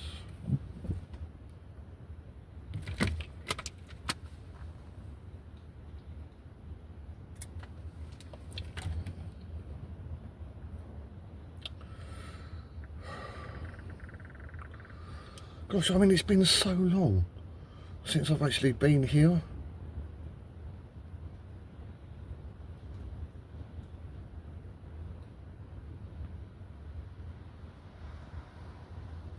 It's been months. I haven't been here for months. No.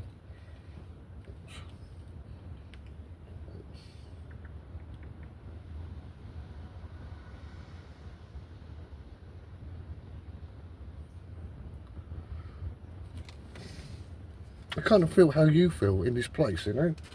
Like everything's reality and real.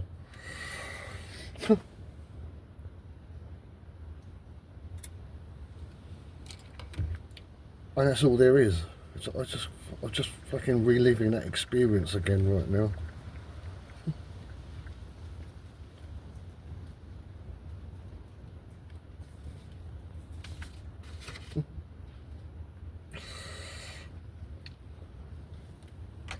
But, I mean, even so, it doesn't change the facts.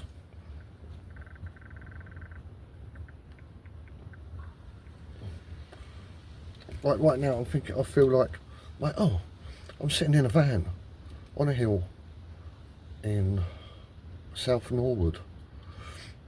It's been raining. I can smell, what's that? Can't remember. But I can smell the rain and the grass. It's a little bit, atmosphere's a bit tepidly and cold. I can feel it on my skin.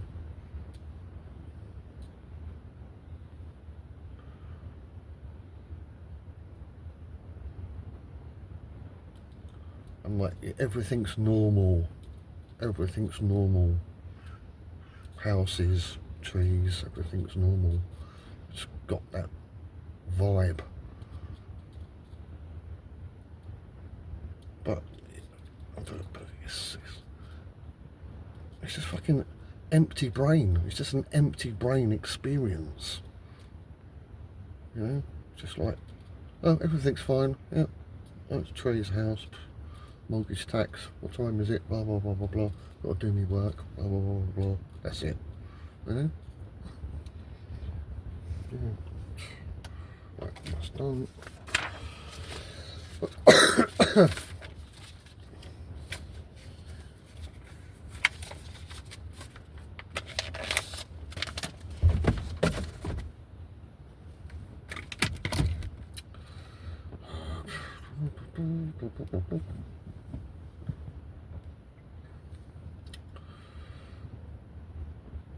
No.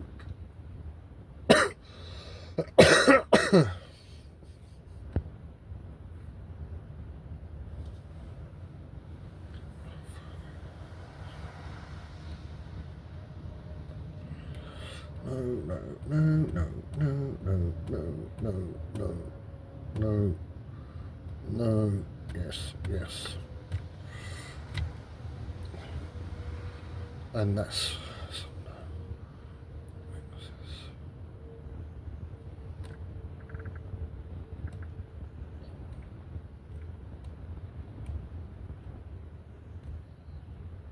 no, I can't take a picture.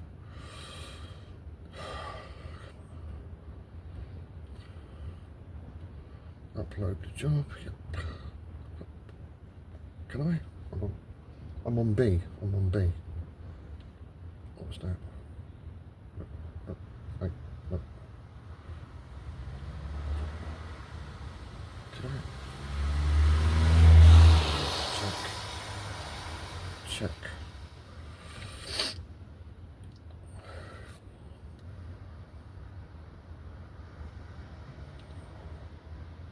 Yeah. Double check that's okay.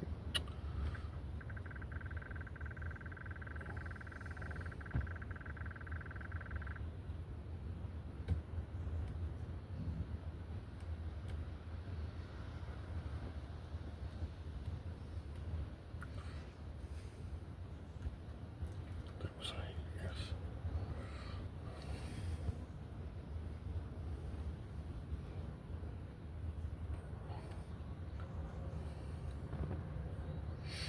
Ooh. Oh, fucking hell. What was it?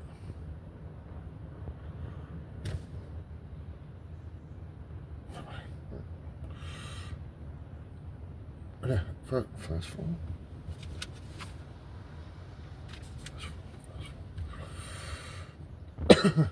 Mm.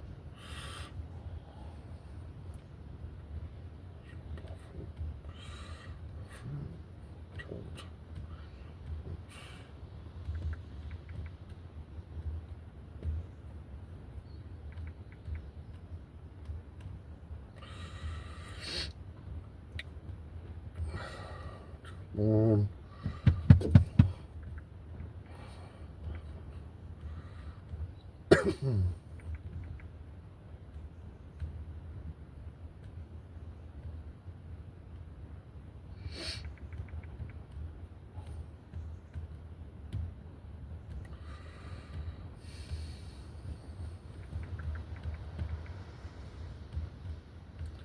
Kitchen's on the first floor.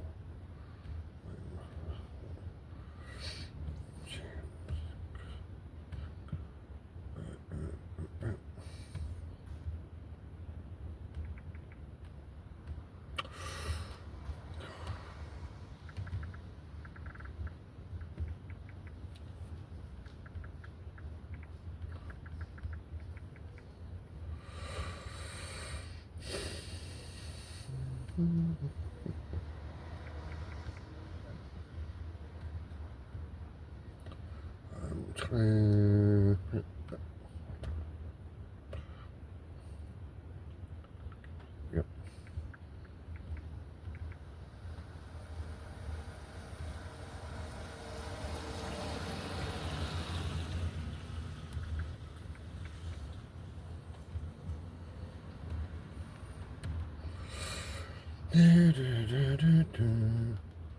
Oh, I didn't do. Oh, I didn't do that.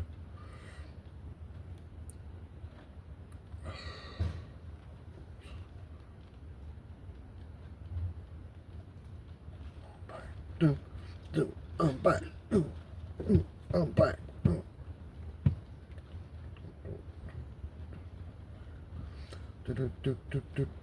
Get on up, get on up, get up, get on up.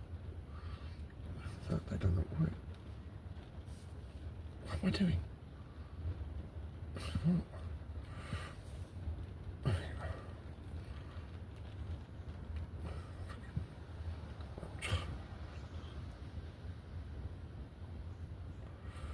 Ugh.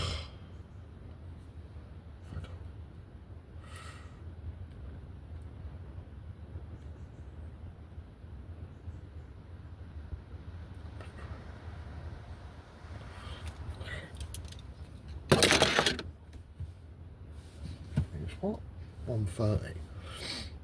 Okay.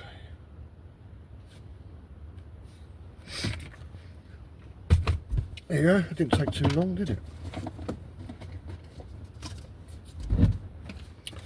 I've actually done less than I thought I'd done. Because I only I really didn't think I'd do a VanaVlog today, to be honest with you. I really didn't think I could do it, you know. I'm just thinking, fucking people are asking. They're asking.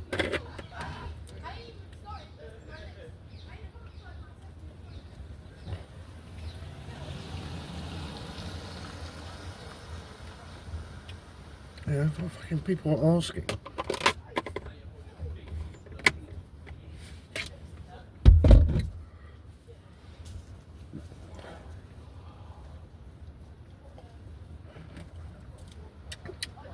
I just acknowledged them. They're walking past. I looked at them, and they both looked at me, looking at them, to check that I acknowledged them. See, I don't do it all the time. But yeah, I don't know. Fucking next big reset, I guess still be back. Maybe even doing the same walk. I don't know.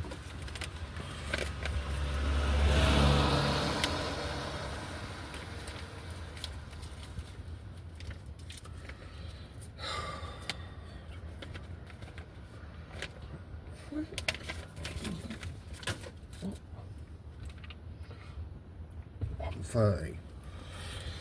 2:30 to get home. Started at 5.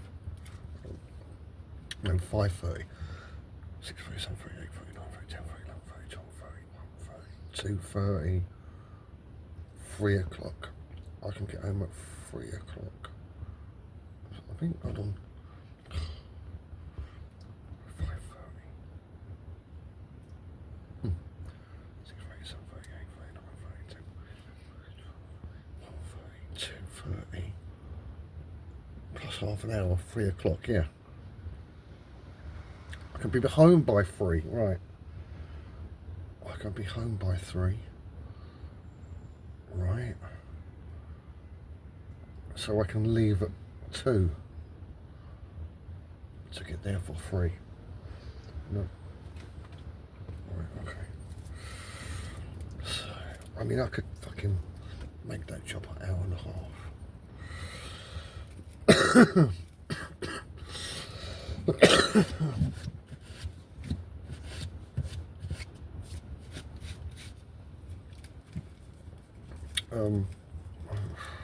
On a different note,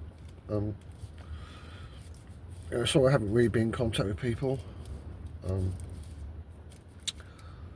My dad had a stroke.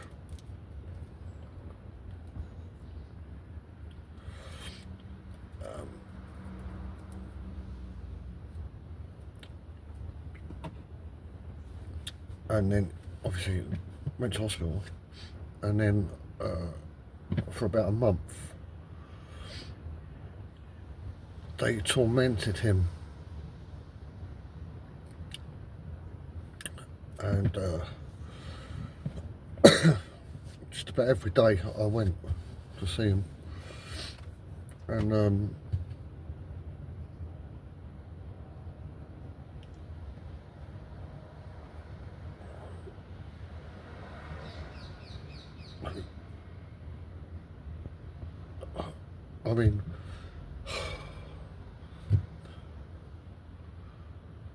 I mean, you know how it is.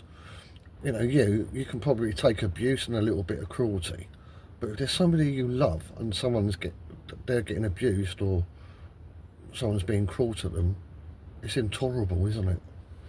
So yeah, so like for a month, I've just been fucking every day, just myself, been tormented, thinking about him suffering in that situation. It's terrible. They wouldn't let him go. And then I just kind of made the decision in my own mind. I didn't say anything. I said, that's it, I'm going to fucking ring him up, tell him to discharge himself and make him come and live with me. I thought, yeah, I'm going to do it, I'm going to do it. And then about 10 minutes later he rang up and said they're discharging him. Why am I telling you this?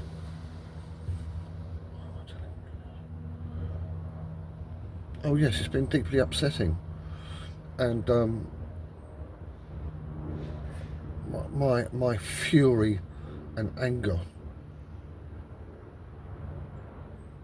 and like for a month, every day, can't really sleep, just think about it all the time, and I just exhausted.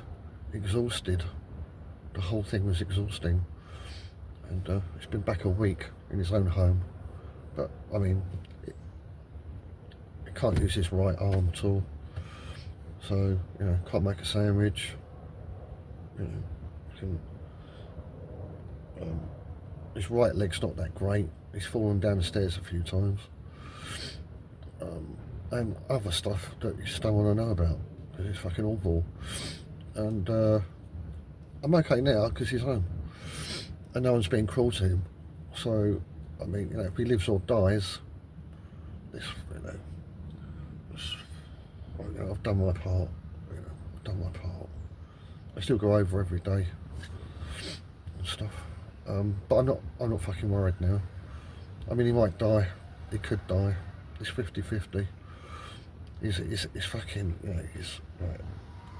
If you have a stroke, it affects your brain anyway, but honestly, the psychological abuse, I don't know if you'll ever recover mentally. But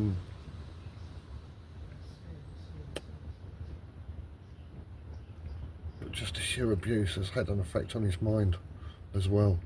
Too much for him to cope. It's too much. And yeah, so I'm still a bit fucking, you know, still on my mind a bit. But he's home, so, you know. I didn't want him to die in hospital. When I picked him up, he looked like a fucking ghost. Terrible. Yeah, so that's why I haven't really been able to talk to anybody, because I just start crying.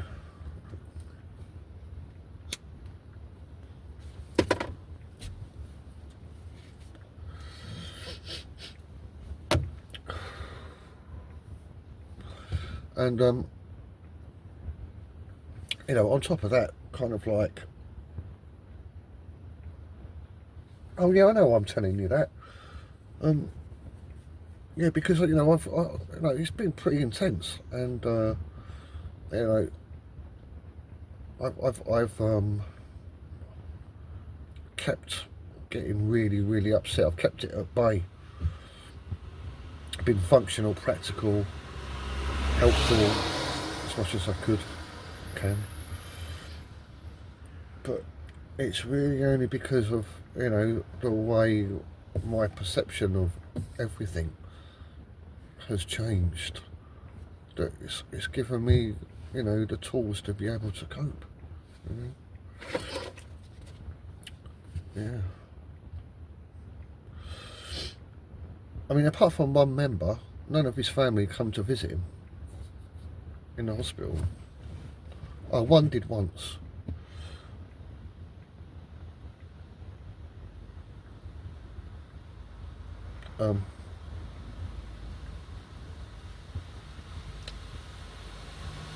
Since he's been home, like, no one's cooking him meals, and I think it's just me and my wife. No one from his family, his side at all. No one. To come and see him, nothing. And in my old way of thinking, I don't know what I would have done.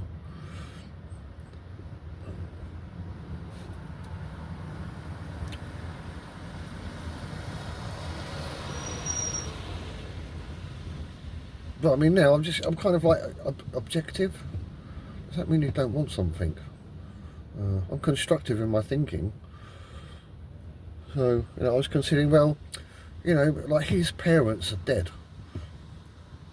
and they were kind of like an authority for the family kind of thing. But they're both gone about, I don't know, gosh, 10 years ago, 11 years ago. So all the residual, the siblings, children and all that lot, they've got no reason to follow in their footsteps anymore, you know, like caring for your family and stuff like that.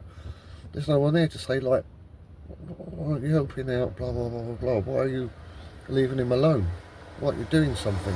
They're dead. They're all dead. So these people, children and family, they're like, well, fuck it, you know, if I don't go, there's no consequence to it, you know. His parents are dead. It's just him. Who gives a fuck? They just carry on with their own lives. Don't give a shit. Yeah? And I'm kind of at the point where I'm like, well, you know, I can see their point. If they visit or not, he's going to die. So it doesn't make any difference.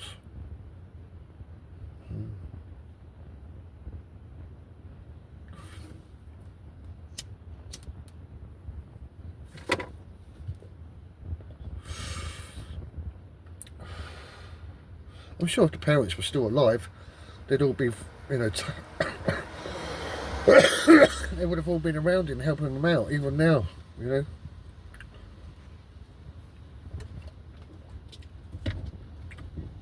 Helping him change his piss bag and stuff like that, you know.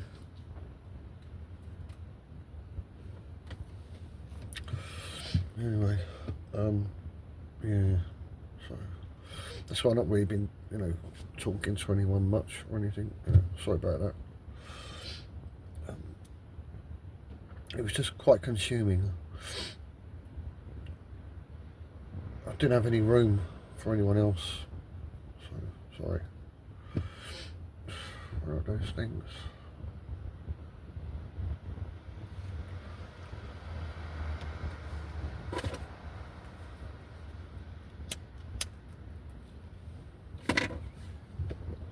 I mean, is this a negative vlog? Is it? Am I being negative? I'm not laughing. I mean, is that? Am I supposed to be laughing or something? I don't feel miserable. I do look miserable.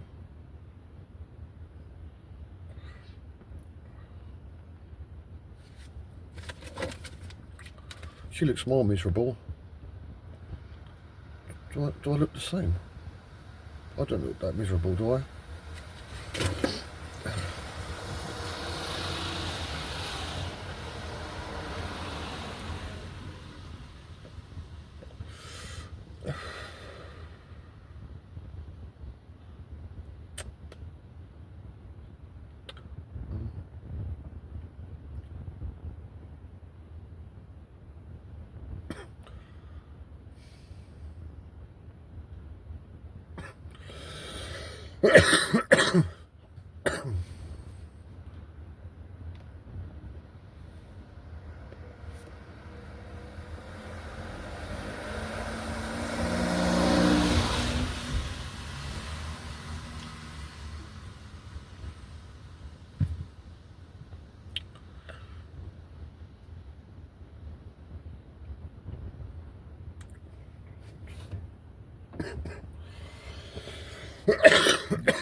Yeah, so it was not a conclusive vlog. I knew it wasn't going to be conclusive. I didn't have anything to say. I didn't have a fucking subject to tie up and explain. You know? That's right. It's like someone asked, a few people asked for a VanaVlog. And I thought, well, I mean, you know, from my perspective, it's kind of like, what's the fucking point, you know? But then I'm thinking, well, yeah, but I mean, you know, it's just, we're not doing a VanaVlog because I wanted to do it, it's because someone else asked me to do it. I say it was of some value to them.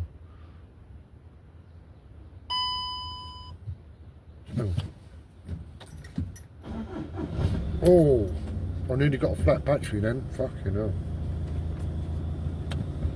Oh, that was close.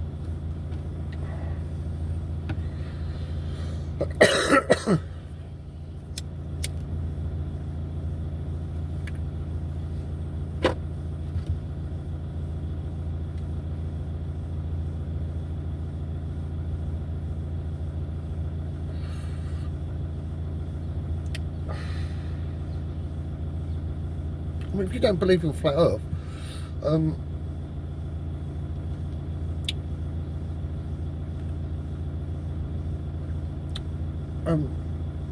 just get into it, have a look around, see what it says, and the consequences, the rationale. No, it's what the you know, what does it mean if the Earth is flat and not a globe spinning in space? What would that mean exactly? You know? And think about it. I'm not saying believe it or anything. Just think about it. You know, think about it. People say, why do people say the Earth is flat? They say, well, because most people just, I mean, you know, people that say they believe in flat Earth, as far as they can see, everything's flat, and there's no evidence to say otherwise. As far as they're concerned. You know, so like, try and put your mind in their mind to try and see how they see the world. You know? Like, if it's flat, then does that mean there's no space then? You know, then think about the consequences of having that belief, that, or thinking in that way. Just to open up new ways of thinking in your mind. You know? That's not a command. I'm just saying. It's a suggestion. It did me a lot of good.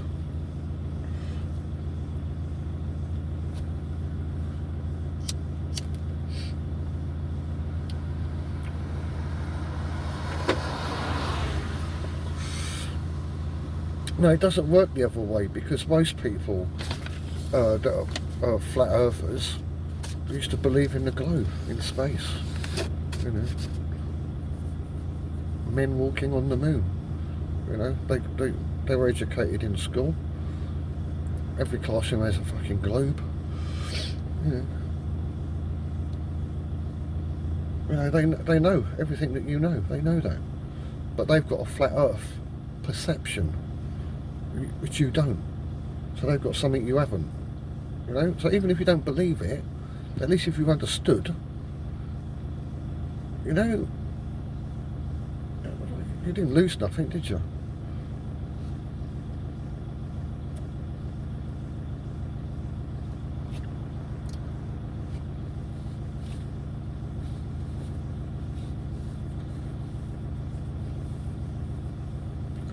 Which kind of like makes me think about, you know, being gay.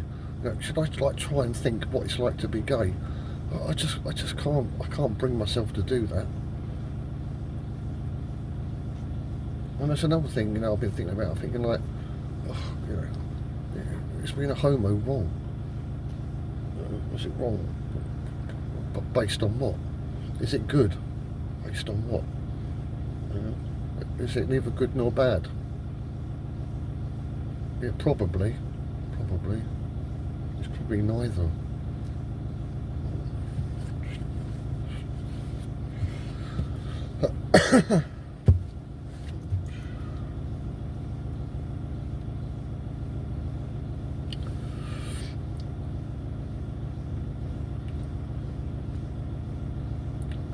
I mean, you know, I kind of envisaged, you know, through my education, growing up and everything, that, you know, someone that kind of like went along with the train of thinking that I'm talking about would end up just becoming, you know, like a mass fucking murderer or something, or rapist, or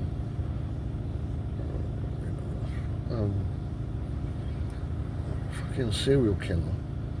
Right? Because as far as they're concerned, there is no consequence to their actions. You know, but you know, I just don't want to do anything like that at all. I just don't want to do it. I can't tell you why.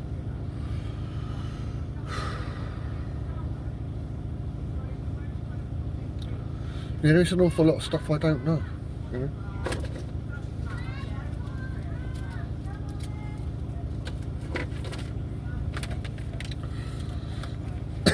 I'm not going to acknowledge these people.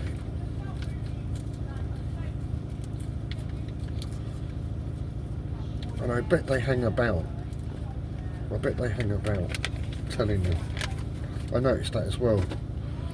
You know, if you don't look, don't acknowledge them, they'll hang around until you turn around and look at them.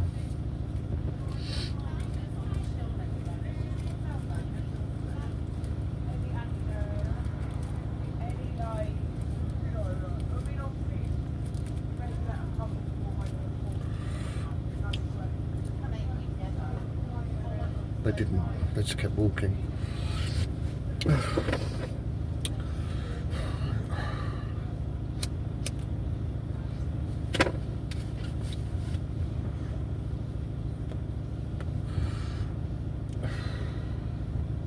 Yeah, my last vlog called Council House.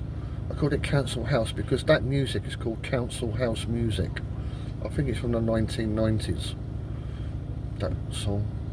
A guy made it in a council flat as the story goes, when it came out. So I called it Council Flat.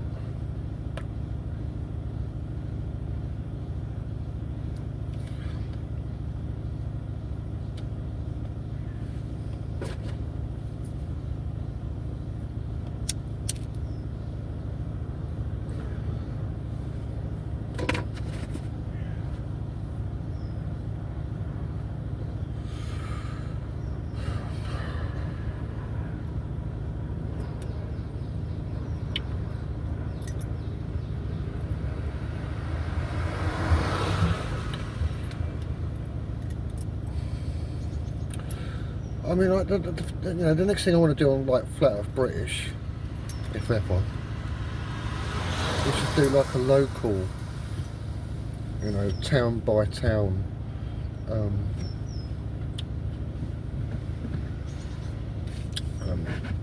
history, true history. Like Flat Earth British, it's kind of like a, you know, it's like cities and countries and continents, and far to reach places where our predecessors haven't been able to get to remove all evidence of past high civilizations. But I see it everywhere, in localities, everywhere I go, and some of it is really quite interesting, and it paints a picture of individual communities within civilizations and how they lived.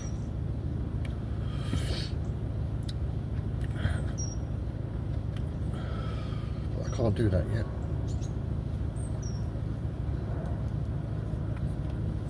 But I will. I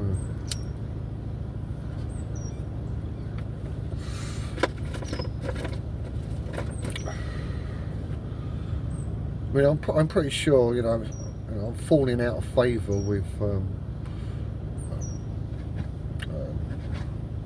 true finders and researchers now, because, you know, I don't actually do any content myself.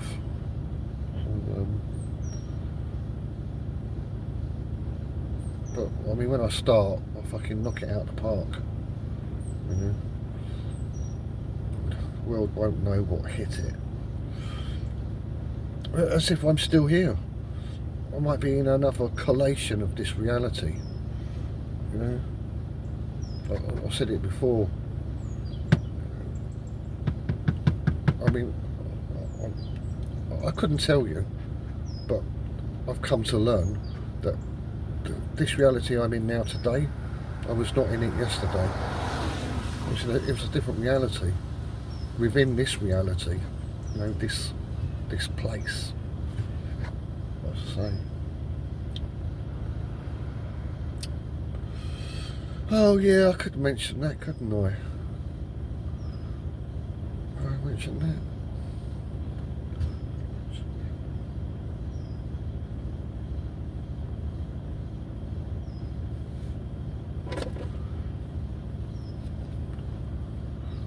Yeah, I'll leave it.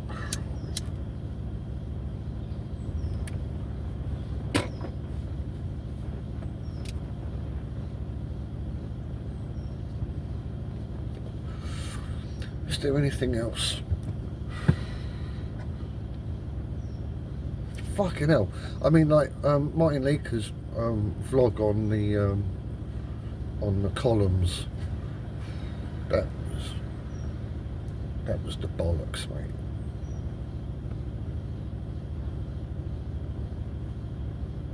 I mean, I think we touched on it before, but that's a whole different fucking ball game. That was brilliant, absolutely brilliant. I knew there was something about it. When he was saying it, I'm kind of like jealous, because I'm like, oh, bollocks. Fucking I missed that. I could have fucking said that. You know, but I just didn't see it. So that was pretty good. I say anything along that kind of stuff that I know now I haven't mentioned.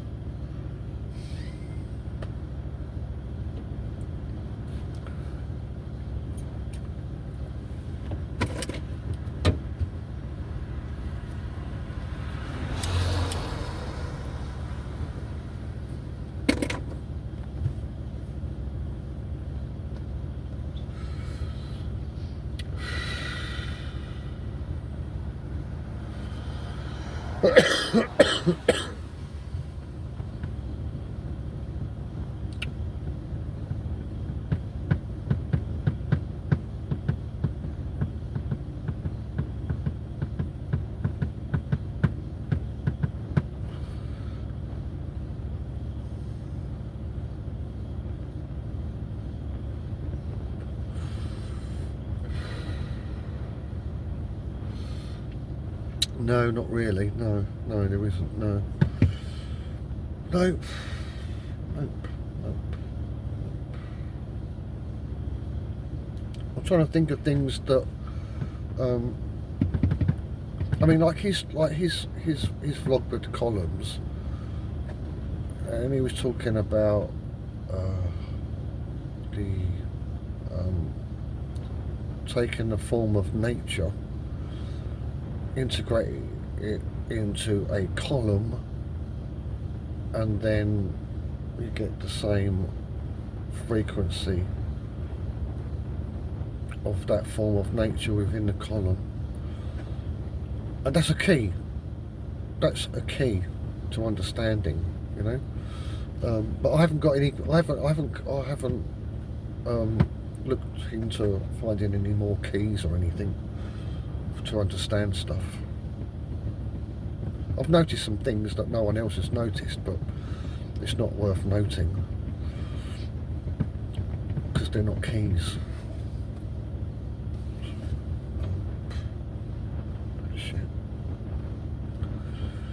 Oh, it looks like the last fucking half an hour of this vlog is just me waffling, isn't it?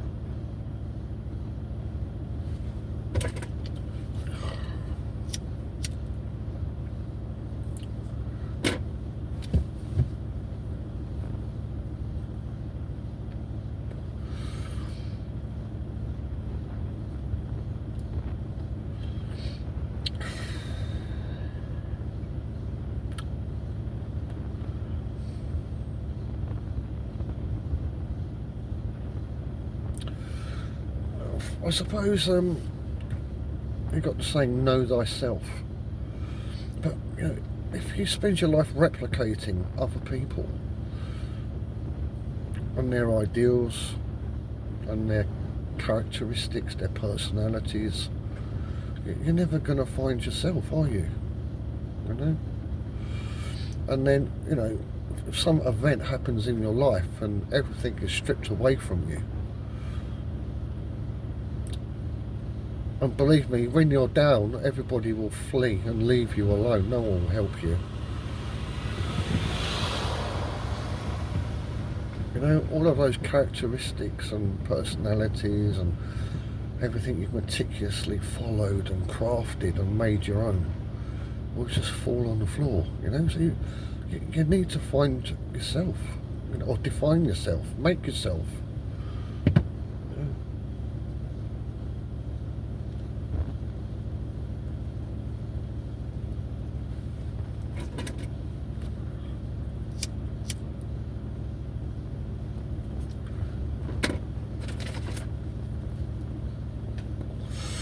I mean, nothing of Martin Leaker. I mean, I don't think I've ever met anyone like him. He's completely unique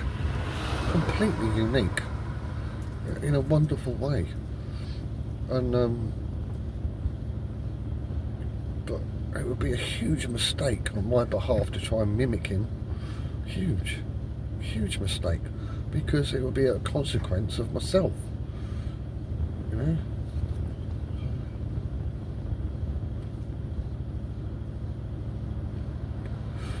Because there's something on my mind. You know, on my mind. You know, I'm thinking like, oh, you know, if I'm not like Martin, you know, maybe I shouldn't do a vlog. But I thought, well, I can't be Martin. There's only one.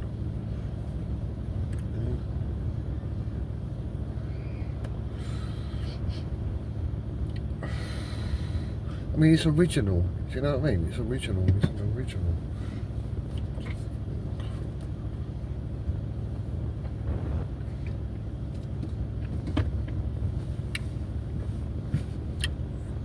Yeah.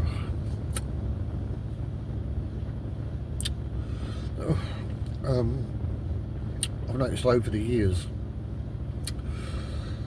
I've met some wonderful children, wonderful kids. Really wonderful.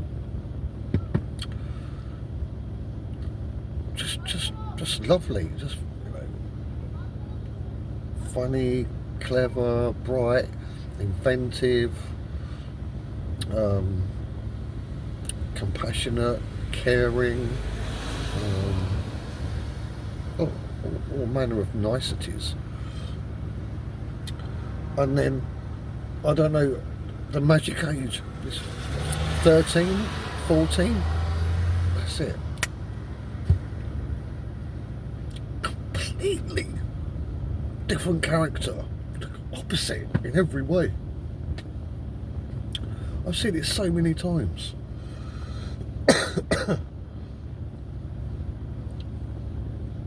Other than observing it, I haven't really given it a lot of thought, but on reflection, I'm thinking, well, crikey, a human being can change like that, you know?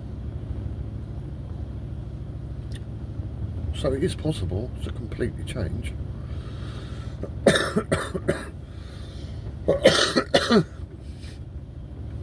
Oh shit, actually that's more fucking alike than I thought. Because when you grow up as a kid, you've got all your parents, teachers, doctors, family, school, friends, influences, laws and rules and traditions and faiths and everything like that. And kids, you know, they just follow it all, mimic it all.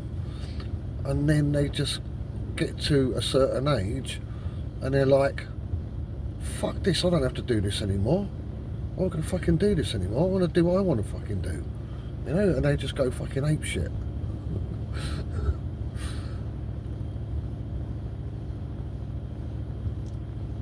That is linked to all this somehow. Linked. Yeah. Yeah, so I warn you, I warn anyone, and I have. I've actually done it. You know, you've got like a kid and they're like 10, 11, and I'm like, you know, I said to them, look, you've got to realise within the next 2 to 3 years, yeah, it's not going to be your baby anymore. It's going to be like fucking Jekyll and Hyde. They're going to wake up one morning and they're going to be a completely different person, and you have to start a new relationship with them. You have to treat them as an adult. You can't treat them as a child anymore, you know? Because you'll just get resistance, hatred and rebellion, you know? You've got to treat them as an equal, as an adult. I mean, they're not, but it doesn't matter. As far as they're concerned, they are, you know?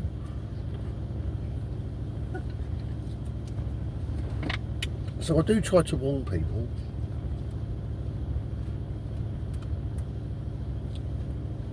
They normally say like, oh, they'll always be my baby. I'm like, yeah, but, you know.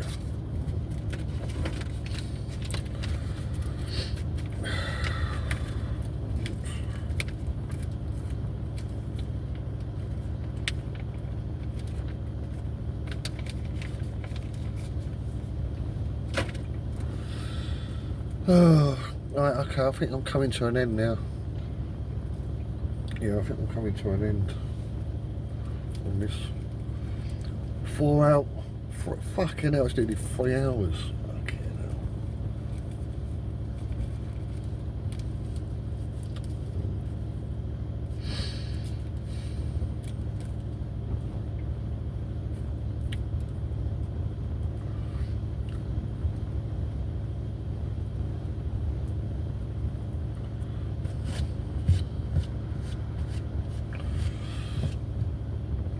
yeah, I think the best way forward for me is, you know, unless someone asks me to do a VanaVlog, I'm not going to do a VanaVlog.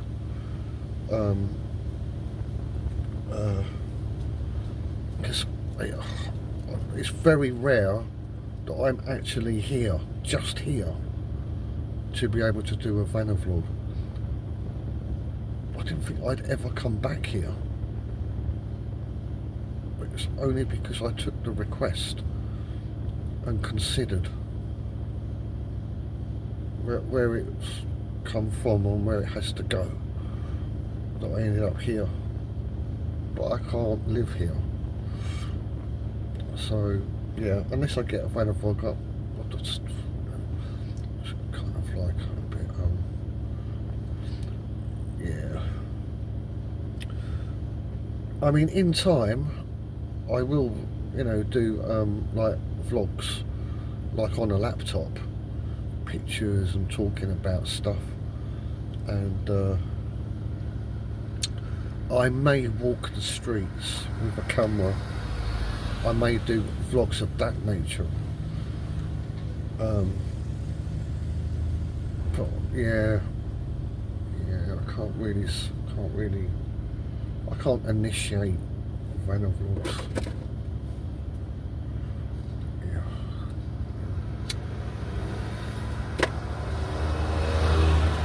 Okay, that's it. Time's up.